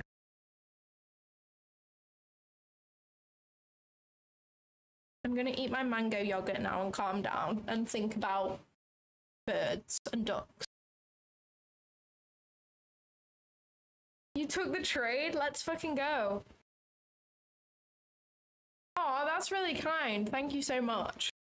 I think the thing is with me donating my affiliate commissions, right? When like people post charity stuff on social media, it irritates me because I'm like, there was no need for you to share that on socials.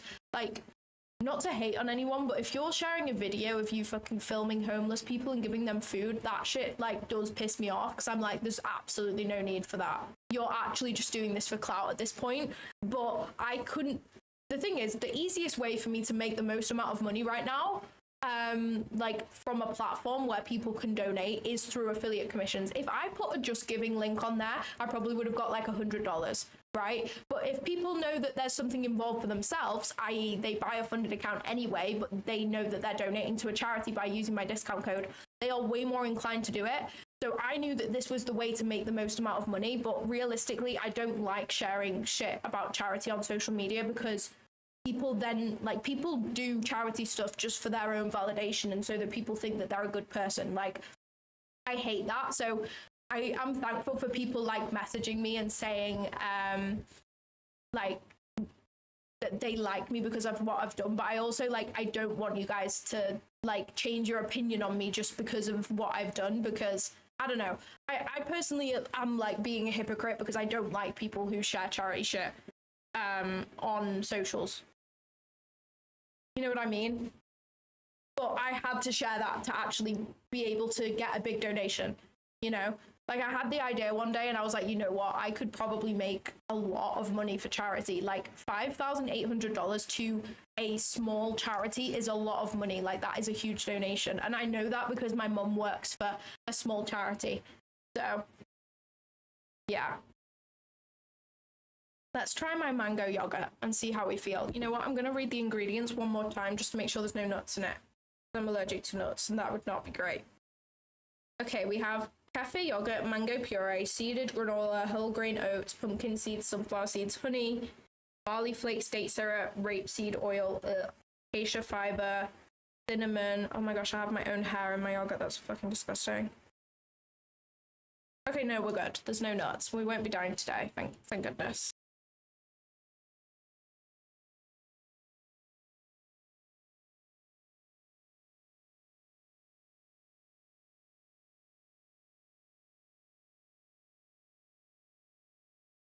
When collab stream with ICT.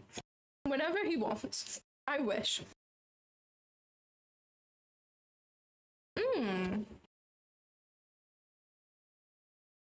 This is so good.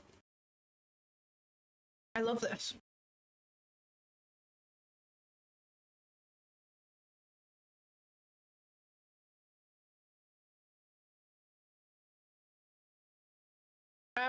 He's not on YouTube, he's just someone in my Instagram comments. He's called CRE_trades. And he's just commenting bullshit under my post. Bearing in mind, he's trying to hate under my post where I'm donating to charity. Like, if you're gonna fucking hate, just do it under a different post. Like, it's weird. Yeah, true. I shouldn't even say his name. Ew. That's weird. Block. Block. That's very weird. Why would you say that? Why would you say that? ICT would not approve of you, by the way. He'd think you're a weirdo.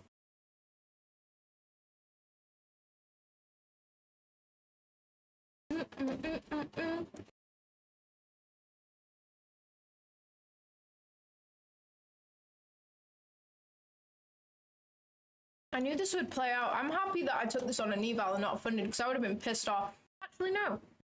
Okay, I would have been able to re-enter.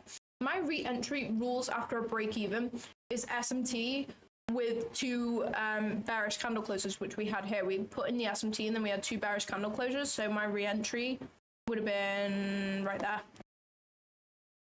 Boom. Probably would have done it above that swing high. Bang. 4.8 off. Nice. So yeah, I would have re-entered that, to be honest.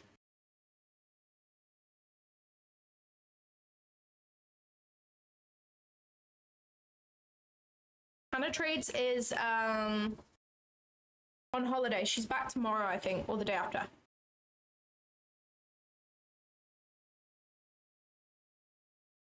I'm gonna log into Apex on my TradeAbate. Guys, if you're gonna full port CPI, biggest lesson I've learned, do not full port CPI on TradingView. Full port on TradeAbate web. Honestly, I've like never been filled on TradingView. The lag is real. TradeAbate web is the go for full porting.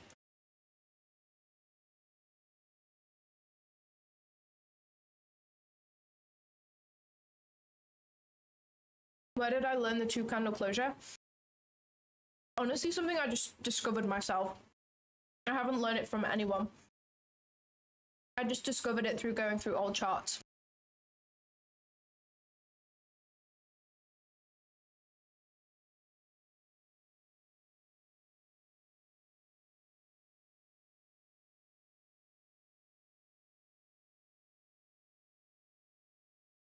Guys, what can I call my two opposing bearish candle closure? What can I call that? I want to give it a name because we have CH zone. I want to give it like a Claudia name because that was my discovery. So I'm going to give it a cool name. Something funny that like links to me. I don't know what though. The Claude closure. We got a CC, a Claude closure. That's kind of cool. Alliteration in that. Yeah, I'll get Trade of 8 web up at 20 past and I'll give you a little navigation tutorial.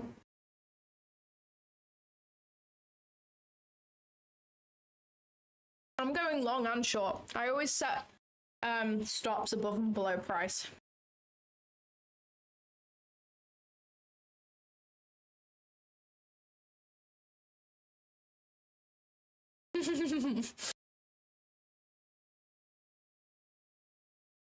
C2C. I want it to like roll off the tongue. I feel like CH zone is, I mean, it doesn't really roll off the tongue, but it's just stuck now. Bro. Should I call it the Claude closure? I feel like that's cool. Yes, I'll share my fib settings. Here you go. Boom. Boom.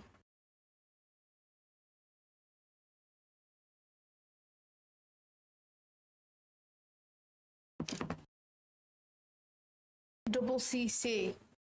That's kind of funny. Double C. I feel like double C is funny because we have like double D boobs, but I personally don't have double D boobs.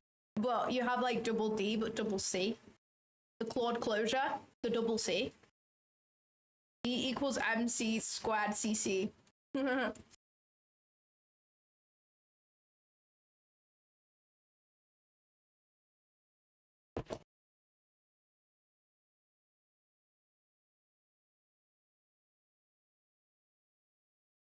I feel like the Claude closure is pretty cool, but we call it the double CC, the double C. For sure, right? We're talking about this right now because there's no way anybody should be taking a trade at 16 minutes past 8 when we have CPI at 8:30. It was silly of me to even take this shit. Never mind, right now. So that's why we're talking about this, because we ain't got nothing else to do. I don't know about you guys, but I don't have anything better to be doing right now. Oh, here we go. The mouse is at it again. What could bro possibly be doing? Why is bro running around in the wall in the same spot over and over and over again? The double C. The double C is sick. And then if people is like, what does double C stand for? I'm like, oh, it's the Claude closure.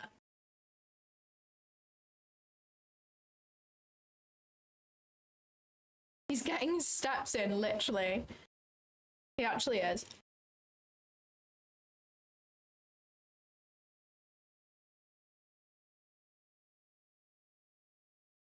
I'm scared that one day the mouse is just going to burst out of the vent.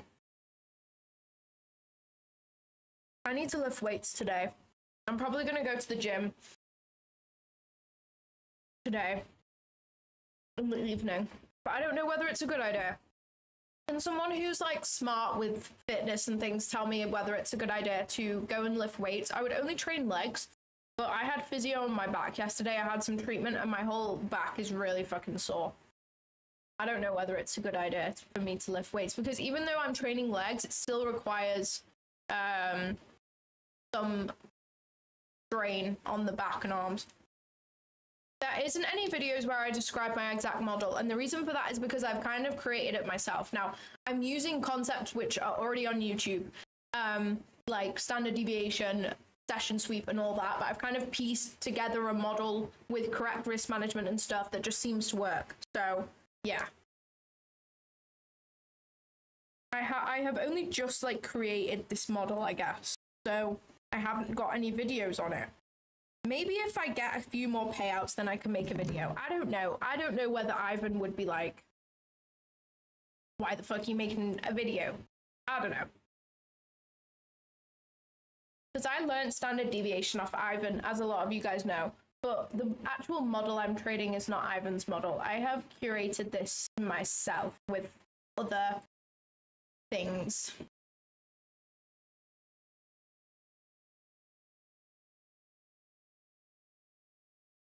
Seated leg exercises. I don't know any seated leg exercises because I don't do like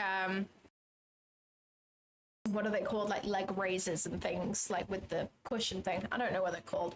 I don't do those because they make your quads really big, and that's not really my aim right now. I'm trying to go for glutes. I know you have to train quads as well. I know, but when I do like squats, I still train quads in one go.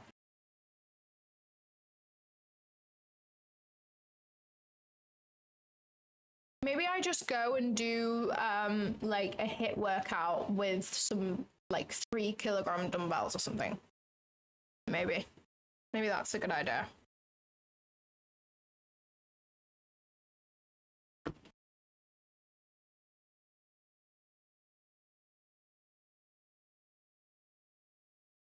All right, let's get trade debate up. I don't know. That yogurt is like okay. I like the yogurt, but the granola is kind of weird. I don't know whether I like it. I wish I didn't put the granola in and I just ate the yogurt. Okay, I have my Apex account. I have 250k equity. So I'm gonna put my literally on here. All you're gonna do is click, left click, and if you want to change the number of contracts, you're just gonna change it right here. Okay, so I'm on NQ. Make sure you're on NQ and not MNQ because that would be fucking not great. And then 5 minutes before, or like no, not 5 minutes, like 1 minute before, we're gonna put a buy stop around 30 points above where price is, and we're gonna put a sell stop about 30 points below where price is.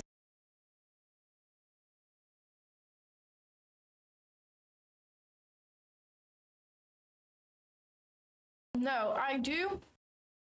So I train glutes. I do trade upper 1 time a week. So I'll do like lat pull downs, I'll do face pulls, I'll do assisted pull up because I can't do a pull up. What else do I do? I'll do shoulder press with super light weights because I'm fucking weak as shit in my arms, and I will do like bicep curls into shoulder press like as a little 2-in-1 exercise with super lightweight. So I do still train my arms, just like I use lightweight on purpose because I'm not trying to get like bulky here. And I know some of you are going to be like, oh, lifting weights won't make you bulky by accident. It does, and it has. It does and it has. I've already been through this. I was lifting super heavy. Like I was going ham in the gym. I was doing like a pull day and a push day. Like I was doing the whole shebang, and my arms got bulky. I got wings. I don't want wings because I wear a lot of like strapless tops and it makes your armpits like fold over underneath you if you have wings. I don't want that, right? I want to look like more feminine, not to be sexist, right? If you have muscle and you're a woman, slay. I just don't like it on myself.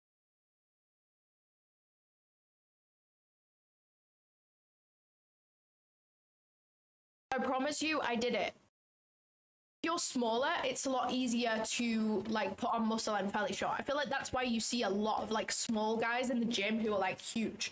Like it didn't take me long. Like I mean, I was going to the gym like 4 times a week for like a year for this to actually take place and for me to get to this point. But yeah. And everybody has beginners gains also.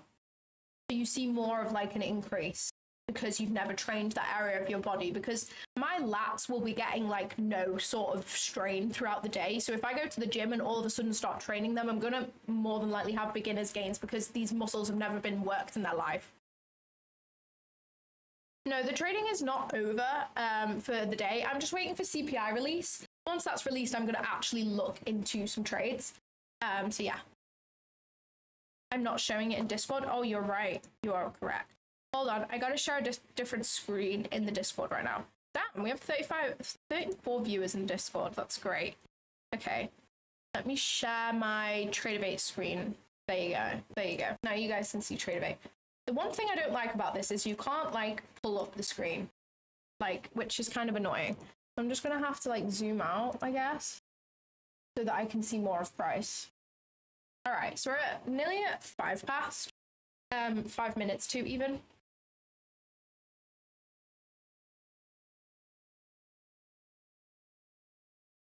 Why is it dark in your room?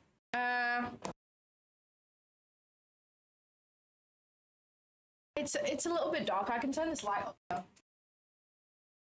I just have the windows covered. I had to put black paper over them because I don't have blinds. But just because it makes the room super hot. So Yeah. I think the lighting looks pretty cool like this.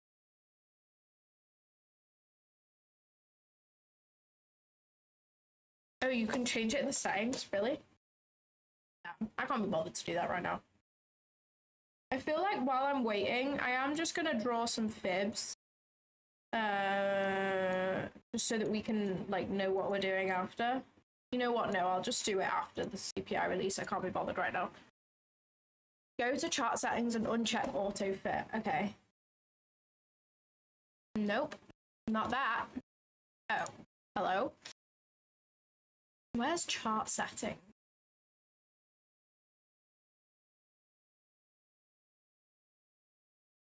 Where is that? I don't see that on here. Where's chart settings? Oh, yeah. Got it. Auto fit chart. How do I like undo that? Auto fit off. There we go. Oh, this is fantastic. Thank you for telling me that. I honestly would have never figured that out. I'm happy right now. Let's zoom in a little bit. You know what? Oh, let's not zoom in. I didn't even want to zoom in anyway. No bother. Right. Okay, we got 4 minutes. As someone looking into getting into trading, what advice would you give me? Okay, my advice is learn the basics first. Don't rush into learning concepts and things. Yeah, you might have seen some stuff on Instagram, but you need to know the basics first. So watch a beginner's guide to day trading tutorial on YouTube. Someone will have made a beginner's guide. There is probably many people who have made a beginner's guide. Watch that, understand what's a bearish candle, what's a bullish candle. If you already know this and you're kind of past that level, then I'm sorry. I've just wasted like 10 seconds of your time. And then I would watch a tutorial on how to use TradingView, how to use paper trading in TradingView. Get that all set up, make yourself a paper trading account, $100,000, whatever amount you want. Start paper trading. And while you start paper trading, be watching and studying videos at the same time. Pick a set of concepts that you want to learn. I personally learned ICT concepts, which is like the fair value gap, inversion fair value gap, SMT, all that jazz that you've probably seen on socials. If you don't want to learn those, you want to learn supply and demand, you want to learn order flow, whatever you want to learn, pick a concept and just stick to those concepts. Don't learn here, there, and everywhere. You can do that later for extra confluence, but just stick to one set of concepts and learn from one person, ideally. If you're going to learn ICT, I would recommend learning from himself, because that's what I did, but other people have learned from TJR, PB, whatever, and, you know, people have made money, so it's completely up to you. I personally just watched ICT, Inner Circle Trader, on YouTube. I watched it from the source. So that's what I did. And start learning the concepts, start demo trading, get like 3-4 months of demo trading under your belt, and then buy your first eval and go from there. That's what I would say.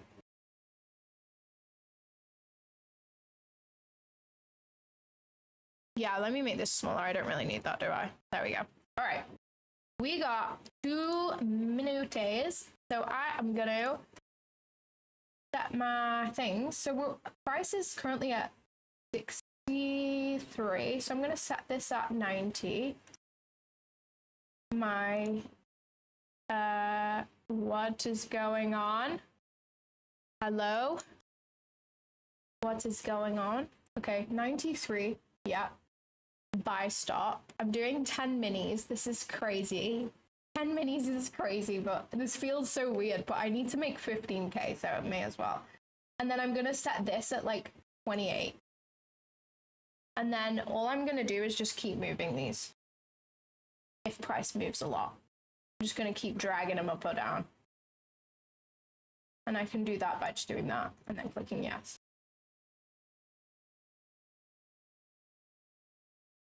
I want to move that slightly lower. So yeah, that's all I'm doing. Can you guys see the price on the right? No, you can't. Okay, hold up.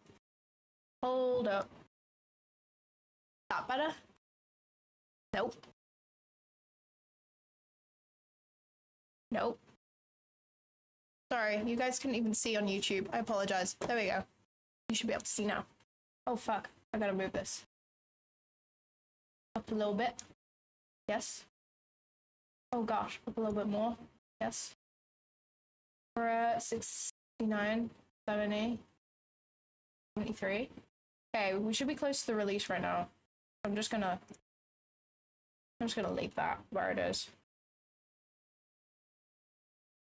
Oh gee whiz. Oh fuck. Okay, there we go. Yes, I wanna cancel. Oh, exit. Yes. Boom, we passed, guys. Let's go. We made 25k instead of 15k. We made 10k extra just by accident. Wow, that is the first time I've successfully full ported CPI in ages.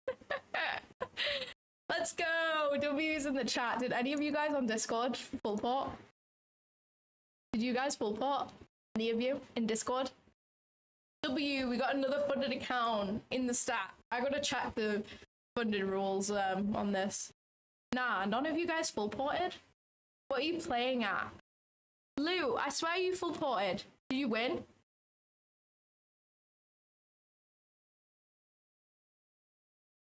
Did you win? Did you win?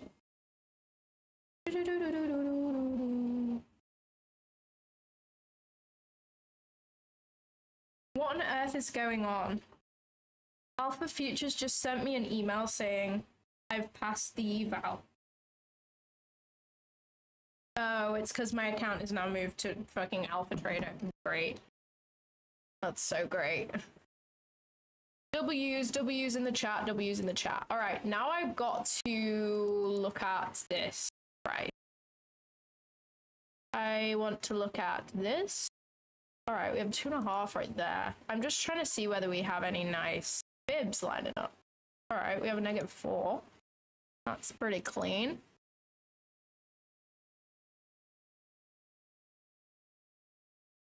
Because post red folder news can sometimes be clean for me. Ooh, we have 2 -4s lining up right there. That's nice. I'm gonna just go on the 5-minute for a sec.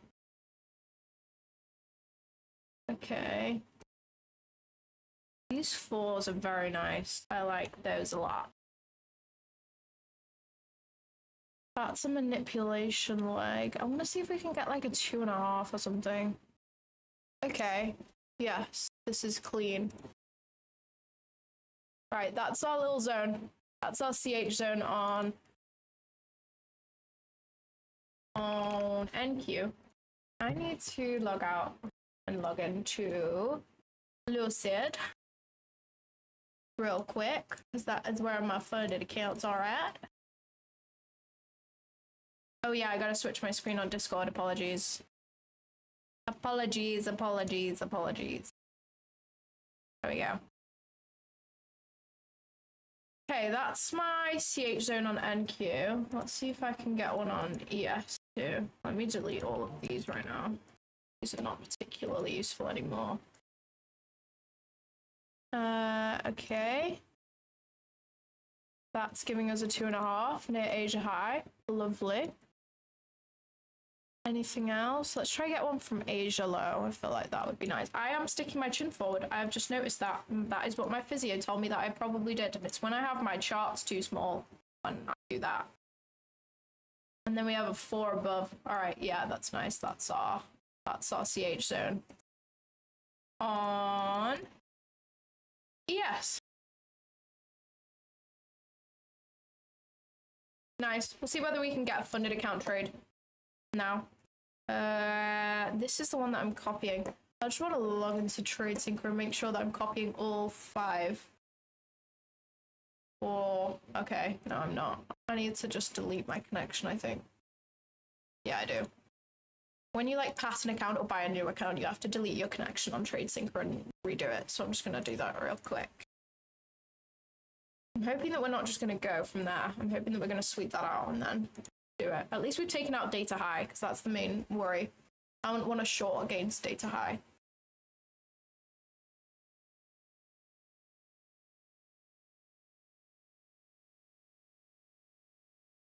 Okie dokie, let's switch all my Lucid accounts on, and then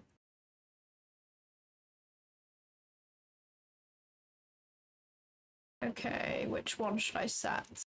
Let's set the one that has no profit as the leader so that I can understand which one to trade. Cool. Wait.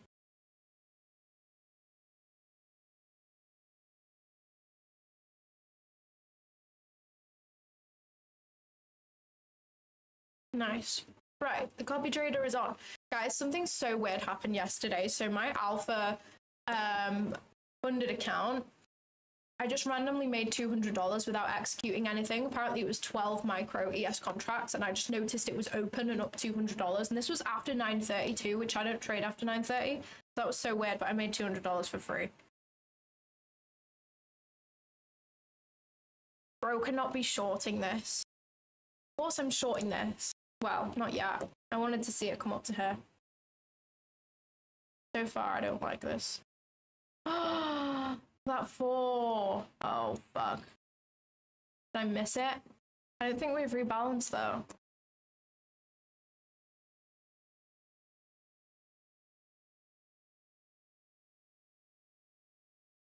Did this rebalance? Oh, fuck, that rebalanced. Oh, I may have missed the shorts. We may have missed the shorts. We may have missed the shorts. Dang it. Dang it, dang it, dang it, dang it. Hold on. Lock in to win. Lock in to win. That's not big enough. That would have been a huge zone, though. I don't really enjoy that. I don't really enjoy that at all. Oh, my days. No. It would have been that. It would have been that. Fuck. Guys. Oh, damn it. We missed the trade, I think. Is this rebalanced? So the entry after our 2 candle closures is right here. I would have entered. Fuck, I would have entered right there with my stop loss right there. And we would have been up 1R right now. Oh no! Damn it, that is so sad. That's so freaking sad. I think we've missed the trade.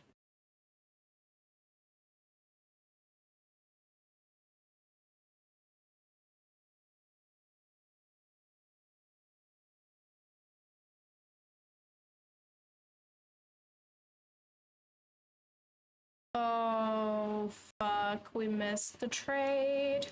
We missed the trade. We missed the fucking trade. That is so sad. That would have been an absolutely unbelievable entry. Do you see that? We would have literally got filled 0.5 of a point and then dumped. We would have been break even already. Oh, that's so sad. All right, whatever. We'll wait. Hopefully it won't play out and then we can get trade, but maybe not. Dang it, that's really sad. Oh well.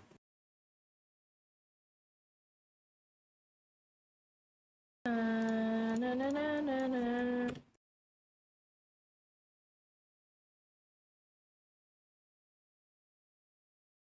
Na, na, na, na. Oh my gosh, the rat is at it again.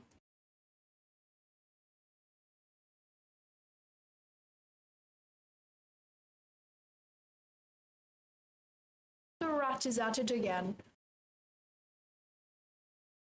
That's really, really rough, actually.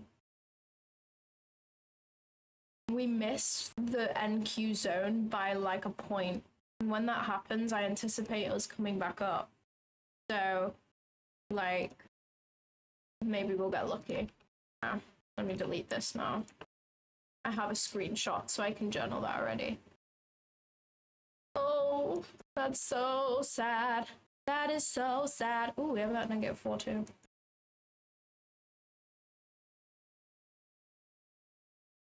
That is really sad. That is really sad. But oh well.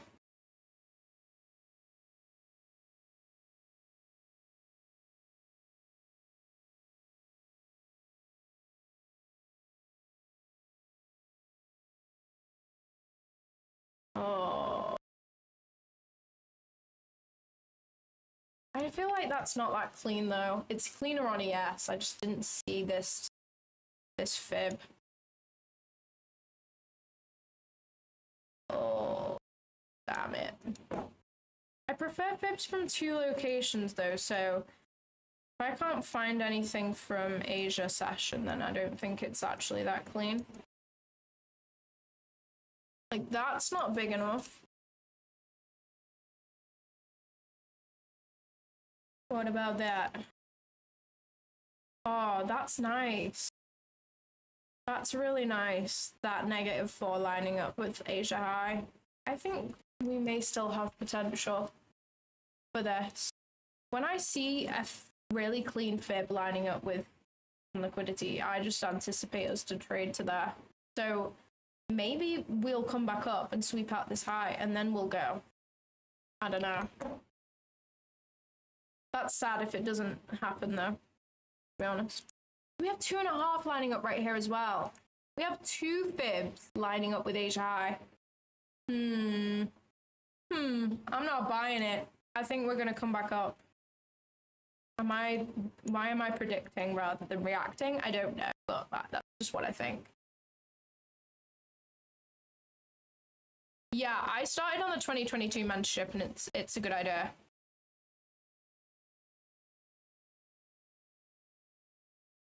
Na na na na.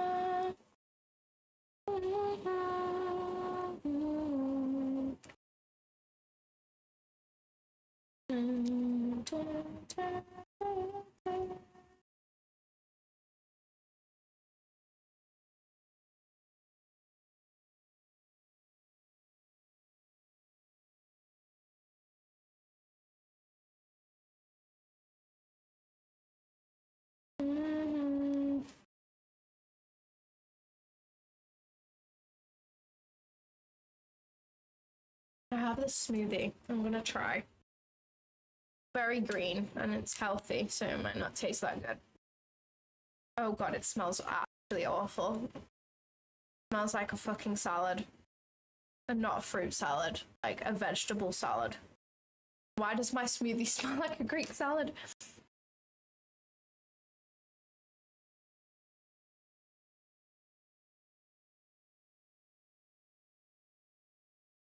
Oh god.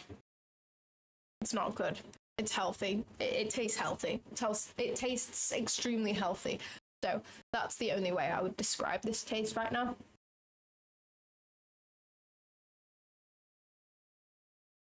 Oh gosh, that's really awful. Honestly, that's really... Oh well, it's nearly lunchtime anyway. I can have my chicken flatbread. After the stream.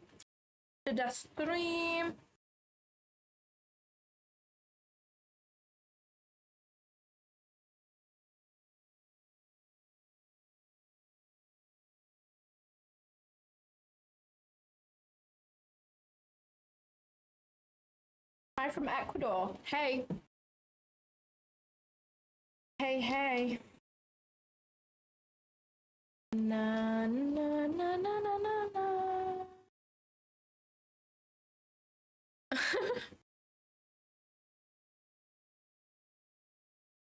Yeah, it's really not nice. I wouldn't recommend that smoothie. I really wouldn't. Blech.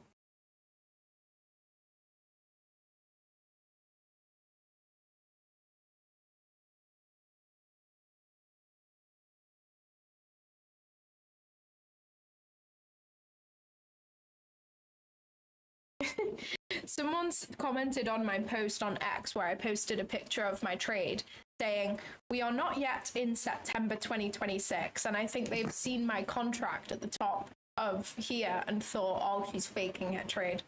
That's so funny.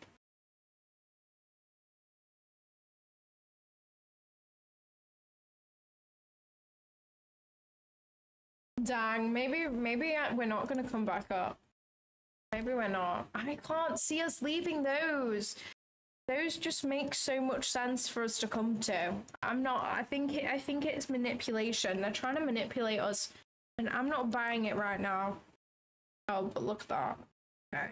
Maybe we're fucked, actually. If the hourly closes like that, then we are so cooked. We are not getting a trade.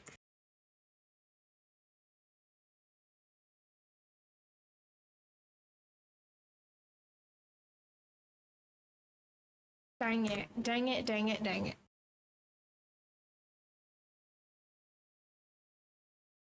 Were you singing Hey Jude? I don't know what I was singing. Sometimes my brain sings without me being conscious, so I have no idea.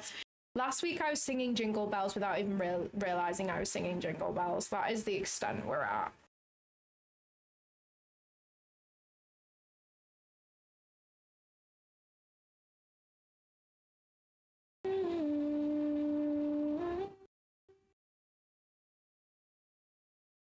Oh my days. Ah, so you spoke about it for 10 seconds in a live stream and spoke about it in your Discord where 90% of your audience isn't in. Well, what's my projection? You're the one that is tarnishing this industry by promoting a prop firm that just rug pulled, but don't have morality to discuss with your audience about it. Be better.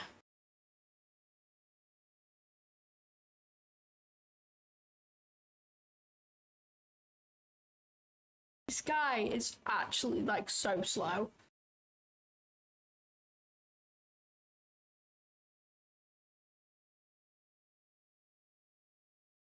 This guy is so slow. What does he want me to do? Make a video being like, this happened to Alpha Futures. Everybody already knows what happened to Alpha Futures.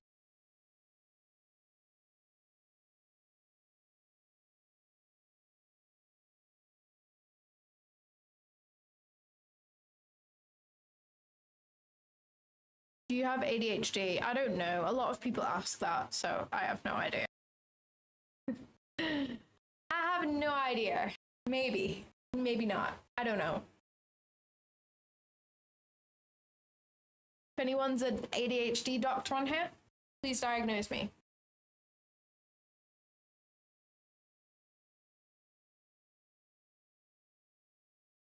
Guys, what do you guys think? Be honest with me. I can take it if you think that I'm wrong, but do I need to make a video addressing the Alpha Futures situation when I have not promoted Alpha Futures in 3 months? Do I really need to do that? Like, I'm not the fucking CEO. Why do I have to address it?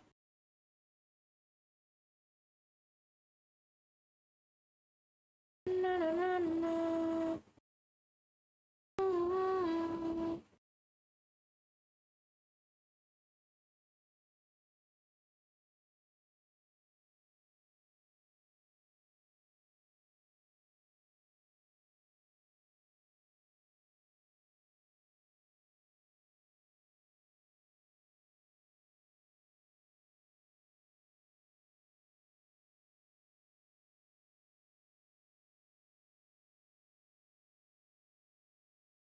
No.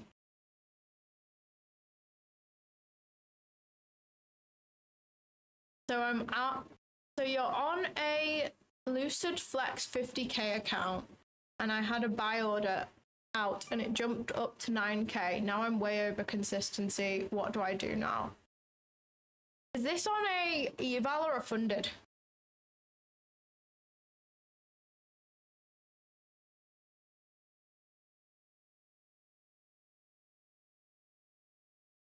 I know, the internet police want me to address it.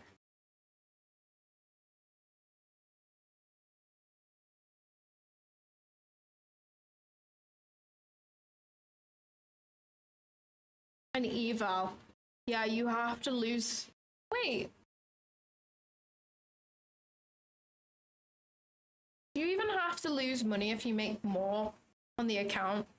Maybe I need to lose money then, because I just did that on Apex. Alright, let me refresh this Apex dashboard. Blood has not refreshed.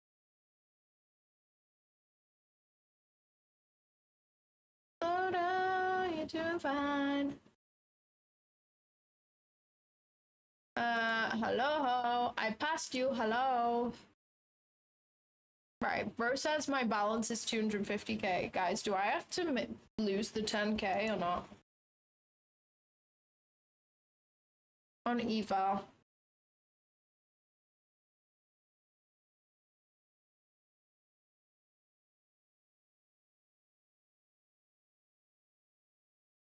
Oh yeah, there's no consistency on this Apex one, so it's fine.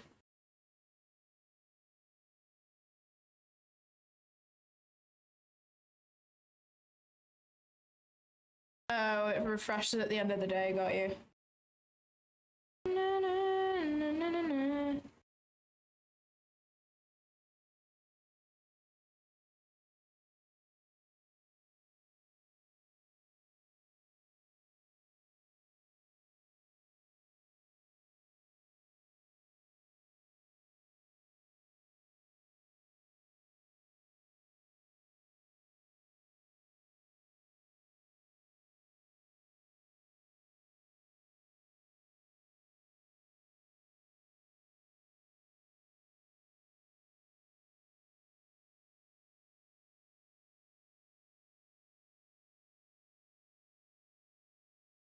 Bro, he said he felt a bit sick when I popped up because I said nothing about alpha rug pulling. This is on my post about me donating to charity, by the way. And he says he feels sick. This guy is actually, like, not okay in the head.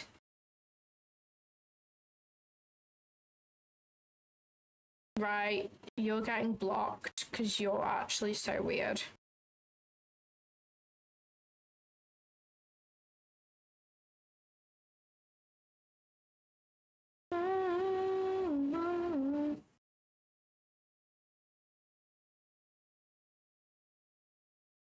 I did, no, I didn't full port my funded Apex. I full ported an eval. Yeah, Apex max allo is now 20 accounts.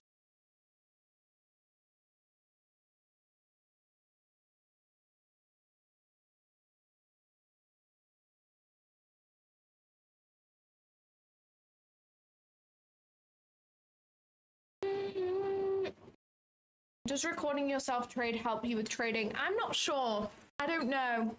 I don't think so, no. I don't think so. I don't think it helps. I think live streaming has helped me to some extent, but it's also not helped in other ways because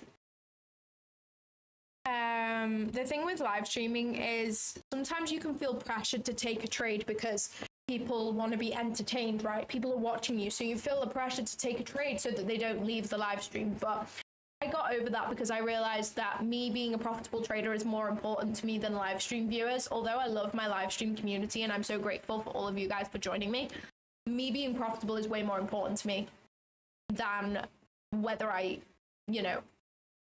whether I have viewers or not, whether my viewers are bored, because realistically, good traders understand that if they're tuning into a live stream every day, there is going to be days where I'm not going to take an execution. And the reason for that is because there's not going to be trading days every single day.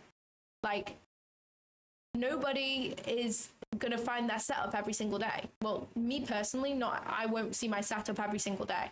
A lot of days I will, but not every single day. Especially when we have red folder news. At 8:30, I've found a lot of the times 5 a.m. till 8:30 will just chop around because we are anticipating that sudden injection of volatility. So we are just accumulating, which you can see right here. I mean, I managed to actually take a W trade today from wherever it was up here. But yeah, that's pretty rare for me on red folder news days. So, I was anticipating not taking a trade today. We missed the execution from here. Not going to lie, it would have been a very clean trade, but I'm not too mad about it. We can come back tomorrow and we can, try again. That's it.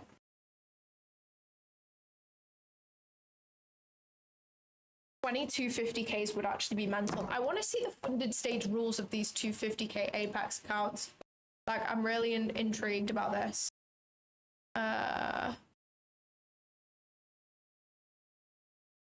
Trading details. What's that mean? Oh, this is like my trading details.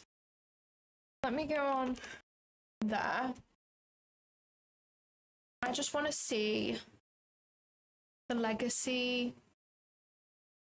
How do you even find the two? Oh, maybe they're not selling them anymore. So how the fuck do I find out the rules? Oh, legacy products rules and details. Okay. Legacy payout. Parameters. You need 8 trading days. You need 5 days of $50 or more profit. Safety net is calculated as your drawdown limit plus $100. 30% consistency. Jesus, this is a lot. This is a lot, guys. I'm just gonna ChatGPT it. This is too much for my brain. Okay, so I have a 250k Apex Legacy funded account. What do I need to do to take a payout, and what rules are there? I CBA reading the website. It's very long. Let's see what ChatGPT tells me about this account.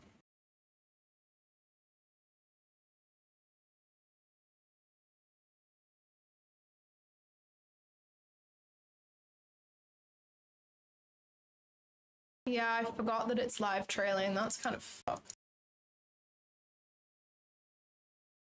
Okay. ChatGPT's checking for me. Oh.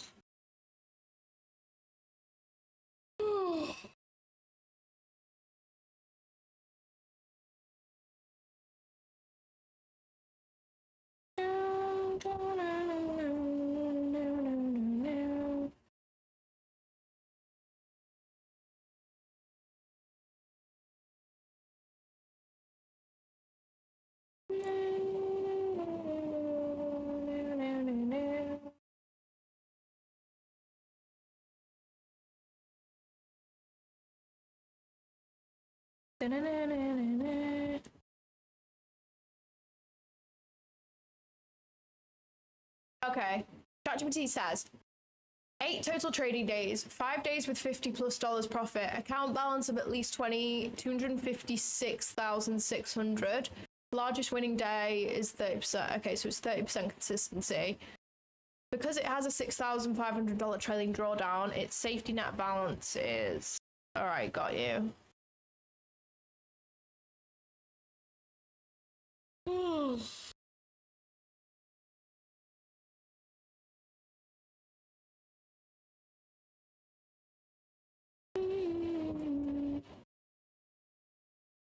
So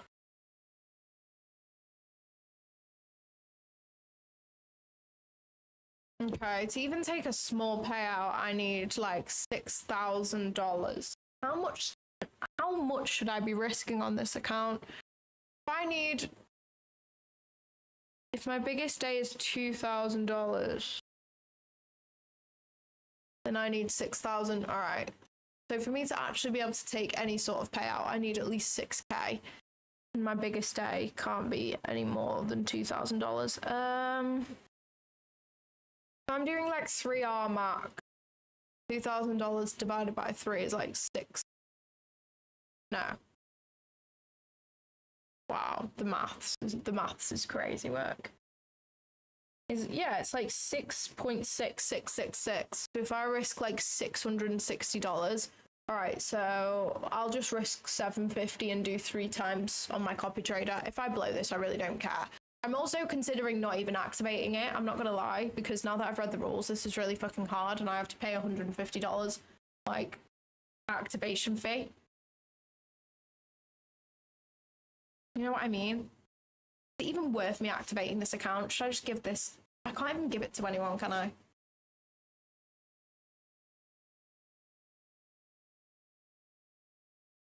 You and your 3-year-old daughter are watching the stream? Oh my gosh, that is so cool. I'm sorry, I keep swearing. Should I not swear?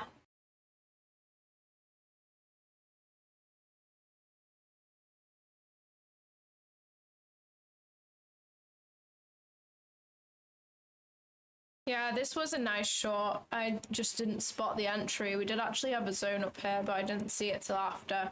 This is the one not good thing about full porting, is I don't have all my analysis on the charts prior to the candle, so I just didn't have time, which is sad, but oh well. What do you guys think? Should I even activate that Apex account? I have to pay the activation fee.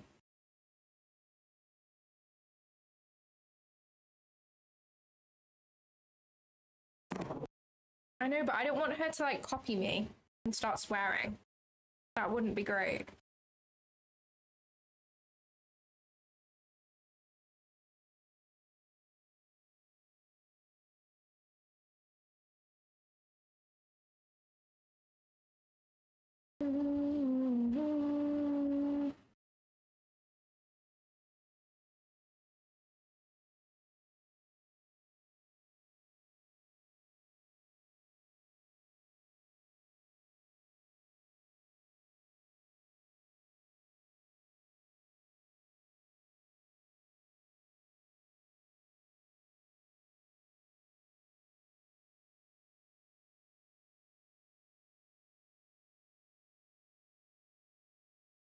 Yeah, just do 1-to-1. If I do 1-to-1 though, that's gonna take. Should I just risk like $2,000 a trade and do 1-to-1, and then I have 3 chances of blowing the account? I feel like that might just be the method. And I do like 9x. I do 9x risk.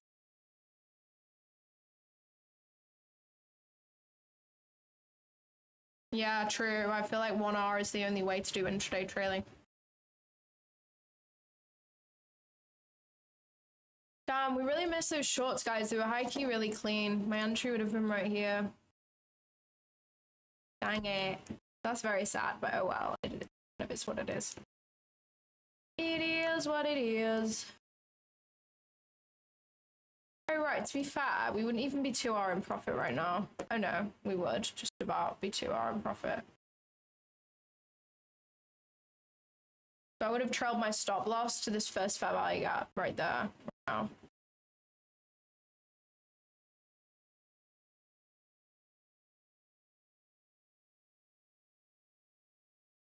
Oh my gosh, hello? Okay. That's where I would have trailed my stop, so we can see whether I would get trailed out. I would try and hold this for 3 or maybe 4R, honestly, into the open. Actually.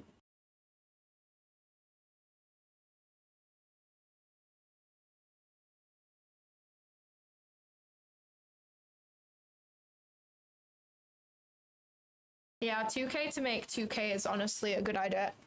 Yeah, I don't like that intraday trailing. That's really strange, to be honest. Yeah, exactly. Like if I say, oh, I'm not taking a trade, the viewers split in half. If I say no giveaway today, the viewers split in half. So you're a real one if you're still here. I don't think I'm going to catch anything now. I think the shorts are playing out and I missed it, which is, you know, it is what it is. Hello, ICT. How are you doing?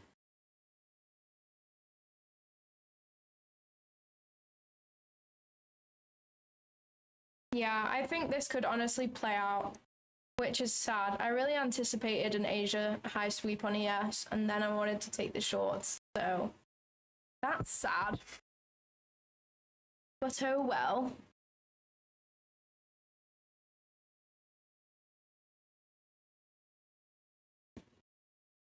We can't catch something every day. Activate it and full put it for PPI tomorrow. Oh, I don't like it when we have 8:30 red folder news. It kind of ruins my 5 a.m. till 9:30 a.m. trading hours.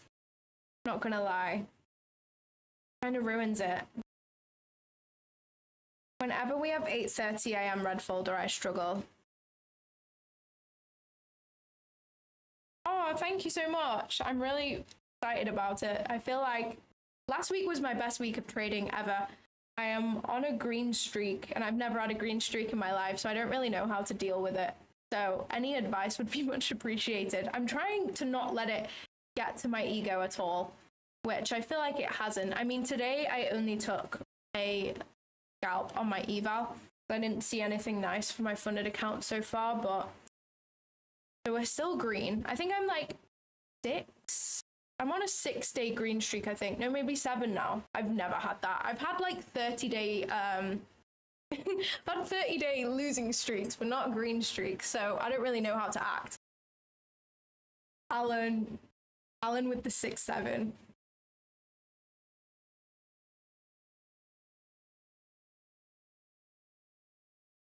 Oh, the 1 hour, yeah, there's no way. Yeah, the trade idea has gone out the window. We missed it. It's sad, but oh well. We're not gonna chase. There's always another setup. There's always another trading day. That is that.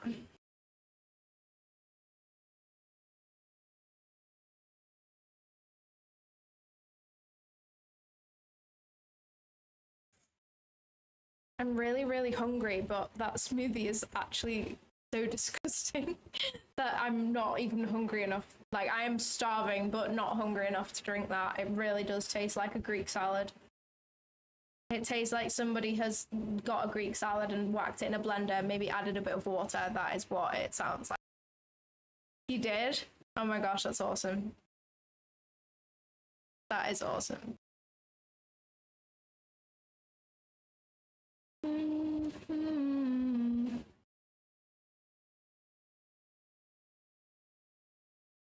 Bro. I swear I have my WhatsApp notifications off. I don't even think you could see that. But why is that just come up?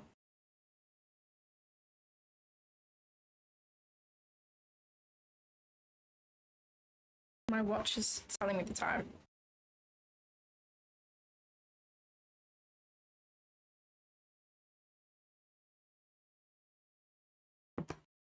Blue past 2, that's awesome. Michael, not ICT guy. Wait, you mean that he's not ICT, or say it's Michael?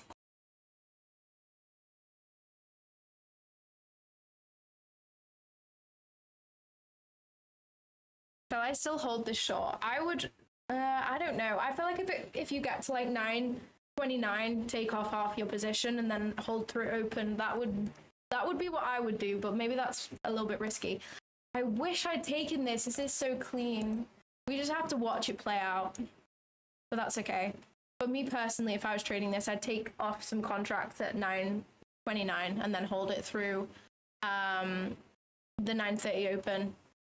But see where we're at 9.29 and then maybe take profit, because there is a huge chance that you will get wicked out at the open. Especially because we now have made relative equal highs with Asia high on ES. Let me see NQ right now. No, NQ is still pretty far away. I could see us purging Asia high at the open, to be honest, but maybe we will just dump. I have no idea. I could see us coming to midnight open. We have these relative equal lows down here too, to be fair, which is nice. And we have Asia low from today, and we have Asia low from the 8th of July. So I could see that too.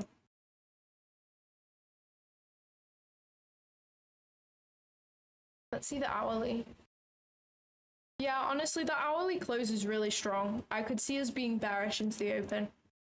Let's see the hourly close on NQ. Yeah, same on NQ, and we respected this dotted line, which is the consequent encroachment of the 4-hour wick. Wait, no it isn't. What is it? I must have done that on EF. Am I going mad? I swear I drew out a dotted line, which was the consequent encroachment of a wick. But why is that not it? That is like from last week. I don't know. I must be going mad. But yeah, we have this 4-hour gap, which we're inside of right now on NQ. This pink is the 4-hour gap. Oh, was that the midpoint? That's really nice. Yes, look at that. Look at that bounce out of the midpoint, or the consequent encroachment of the 4-hour gap. That's really, really clean.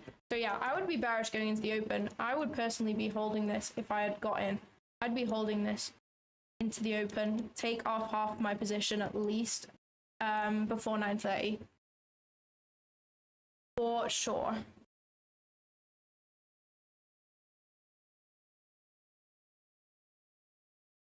Per trade, I risk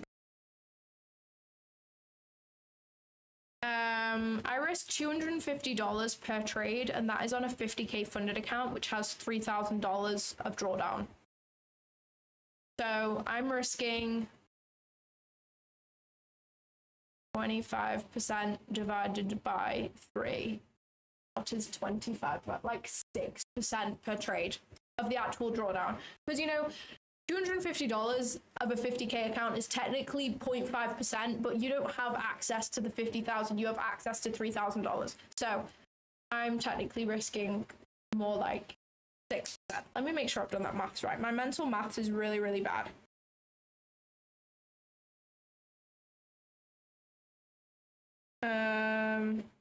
ever since I've stopped like being at university and being a student, my mental maths is so unbelievably bad.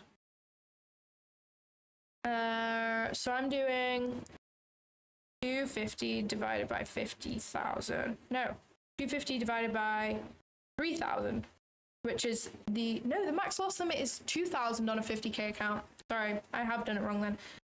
Times 100. Okay, so I'm risking 12.5% of this account. So it's quite a big amount, and that's why, you know, you got to risk a decent amount on prop firms of the actual capital that you have access to, because yes, it's a 50k account, but I only have access to $2,000 of that before they take it away from me. You can't hear me? Wait. You should be able to hear me. My microphone is definitely on. I can see it in OBS that it is on.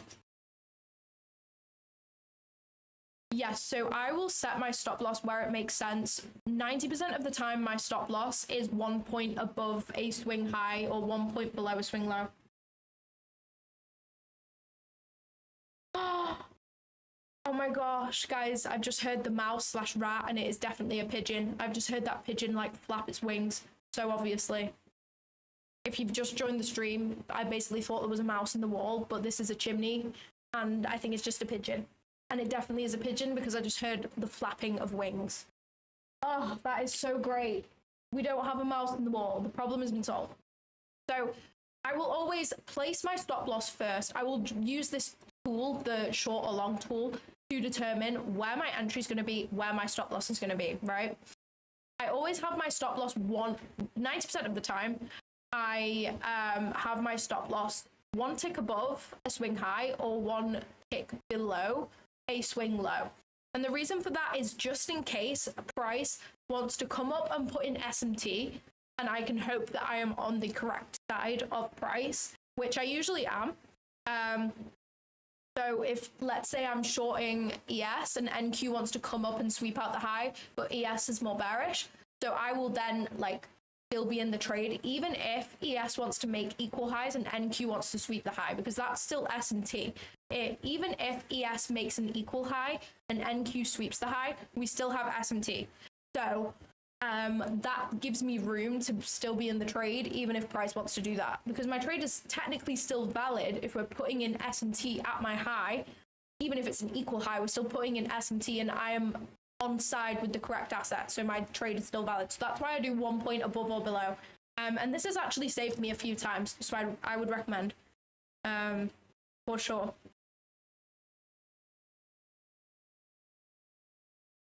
That's something that I have just learned to do after being stopped out of trades and them literally stopping me out to the tick and then reversing. So I've just started doing that now, because what is the difference between having an extra 1 point on your stop loss, you know? So I always use my tool to place my stop loss, and then I will head on to the limit tool. So let's say I wanted to place a trade right now. I'll click trade, and I will drag my limit. I will drag my stop loss like this, and then I will do the number of contracts that makes sense for me, that makes sense with my risk. So I want to risk $250, so I cannot trade minis right now. I should be trading micros. So then I would go on to micro ES, like so. And I would want to enter at the rebalance for this candle. Short, stop loss above the high, one point or 2, give it a little bit of room. And then I will drag my limit, sell limit, I'll drag my stop loss, and then I will do the according number of micros. So in this case, I would maybe do 4 micros. It's only the difference of $10. I'm happy with that. I have a buffer on the account, so I'll do it. So yeah, then I would risk 4 micros. So I always risk a different number of micros depending on where my stop loss is, because of course my stop loss placement in terms of points is going to change all the time depending on how volatile we are. Like we're after CPI, I'm going to anticipate a large stop loss. Like a 13-point stop loss on ES is very large in comparison to my usual stop loss. Like there's been times on stream where I have had to trade ES and micro ES contracts so that I can risk my $250, because some prop firms, unless you've had 1 payout, they only let you trade with 10 micros or 1 mini. So I couldn't even risk $250. But right now, I can't even risk 4 micros. but then I was risking 1 mini and 10 micros. So it makes a huge difference. So I would recommend doing that rather than just risking the same amount of micros or contracts each time with prop firms, because you don't have a lot of leeway with prop firms.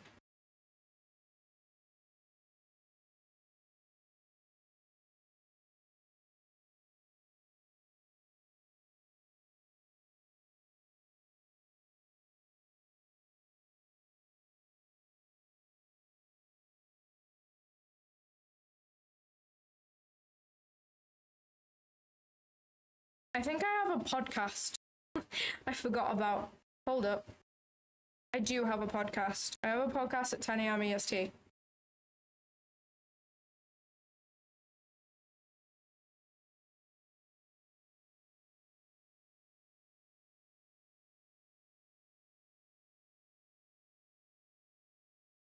Could you explain your negative levels on the fib? Yeah, so the negative levels are literally just deviations of price. So this is why I like using them. Sometimes I will use a standard deviation level as a stop loss rather than the swing high if I anticipate that this stop loss is not big enough in comparison to the average candle size that we have. So the reason why I do that is because let's say our average candle size, like this CPI candle is not our average candle size because it's only one candle. But let's say our average candle size is this big, it's 50 points on ES, and my stop loss is only 13 points. It does not make sense for my stop loss to be smaller than the average candle size, because then I am only allowing for, I'm not even allowing for one candle into my drawdown before getting stopped out. So if that is the case, then I will put my stop loss at the next standard deviation level. So for example, this trade, where was that -4? Where was it? Okay, sure. Let's say I'm taking the trade out of this -4 right here. Okay, so let's say that's what I'm taking the trade out of. I would then have my stop loss at the next standard deviation. So in this case, it's 4.5. If I was trading out of 2.5, I would have my next standard deviation at -3. Hopefully that makes sense. The podcast is from, I think there's 3 guys. They're called DJM on TikTok. I just I'll say yes to any podcast.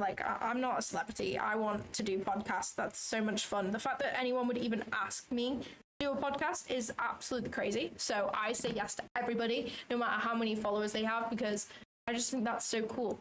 Being able that people want to ask me questions about trading, that's really cool. So.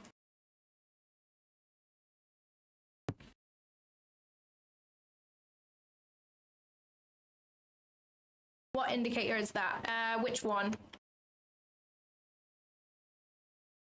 I don't know. See, the thing is, I think I can't call myself profitable yet. I am net profitable overall. I have made more money than I have spent on evals. So I'm net profitable overall, but I wouldn't call myself consistently profitable yet. I think for me to be consistently profitable, I want 3 months in a row where I've managed to take prop firm payouts. And then I will be like, okay, I'm seeing consistent results. I'm making consistent money here. If not more, for me to be openly on social media, I'm a consistently profitable trader. I am net positive in terms of money. I've spent under $1,000 on evals in total, and I've made total, it should be exactly $3,000 in payouts so far. I had a 1.5k payout and I had a 1.3, but the added together they should almost equal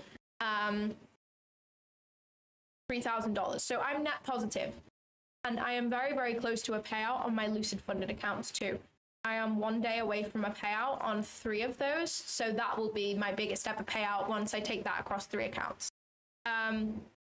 So I'm close to making a decent amount of money this month from trading, which is going to be my first month where I've actually made a almost salary's worth of money from trading, which is going to be insane, and it feels unbelievable. But I don't think I'm consistently profitable yet. I think I'm definitely getting there, and this is my breakthrough, if you like. Everything's all starting to make sense. I'm starting to see consistency. I'm not taking silly losses. I'm not being impatient. Everything's all sort of coming together. So yeah. Okay, so my CH zone is literally a combination of -4 standard deviation and -2.5 standard deviation. So you can see this box is made up from this standard deviation from the low of London, and we have this -4, and then I'm fairly sure the upper part of this is from, where is this from? Maybe this?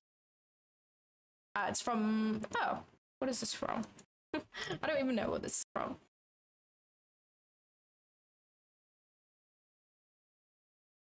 What is this from? I have no clue what this is from, I'm sorry. I got the upper quadrant from somewhere. I mean, it literally doesn't even matter anymore anyway. Not the upper quadrant, just the upper part of this zone. I got it from a 2.5, I'm fairly sure, from somewhere. But you can see with this zone that I have right down here, I just called it a CH zone because it's kind of fun to call it like the Claudia Hannah zone, but it's not a real thing. It's just a combination of -2.5 and -4 standard deviations, which line up in an approximate place, which is where I would anticipate a reversal paired with a liquidity sweep, a session liquidity sweep. So yeah. We are 9 minutes away from market open. Okay guys, I'm probably going to hop off the charts. I don't usually trade after 9:30. This is usually my space for trading. We caught a little scalp today and we passed an account on CPI, which is not anything skillful to be boastful about, but we did pass an account on CPI. And we made max profit on a... The bird is back. We made max profit on a Tradeify Select valuation with taking an actual proper trade. We managed to short the top of this London high sweep. This was the trade that we took if you were not on stream. We took these shorts for 1.75R just so I could make the 1.2k on the Tradeify Select eval because they have 40% consistency, so we made the 1.2k right there. So yeah, that is that. Hopefully you guys enjoyed the stream. I'm going to be back again tomorrow from 6:30 a.m. EST. Hopefully I will see you guys there. Unfortunately, no funded account trades for the day, but that's okay. I'm taking it slow and steady because I've had such a green streak that I just want to be super patient with this next payout. Don't want to rush it or anything. So yeah, I'm going to be back tomorrow at 6:30 a.m. EST. Thank you guys so much for joining me. I really, really appreciate it. And yeah, I will see you guys very, very soon. Hold on. Oh, wow. There's like so much beef going on with this alpha futures and trade debate stuff. I keep getting like messages about it. Anyways, thank you guys for joining me. Hopefully see you tomorrow. Have a great rest of your day.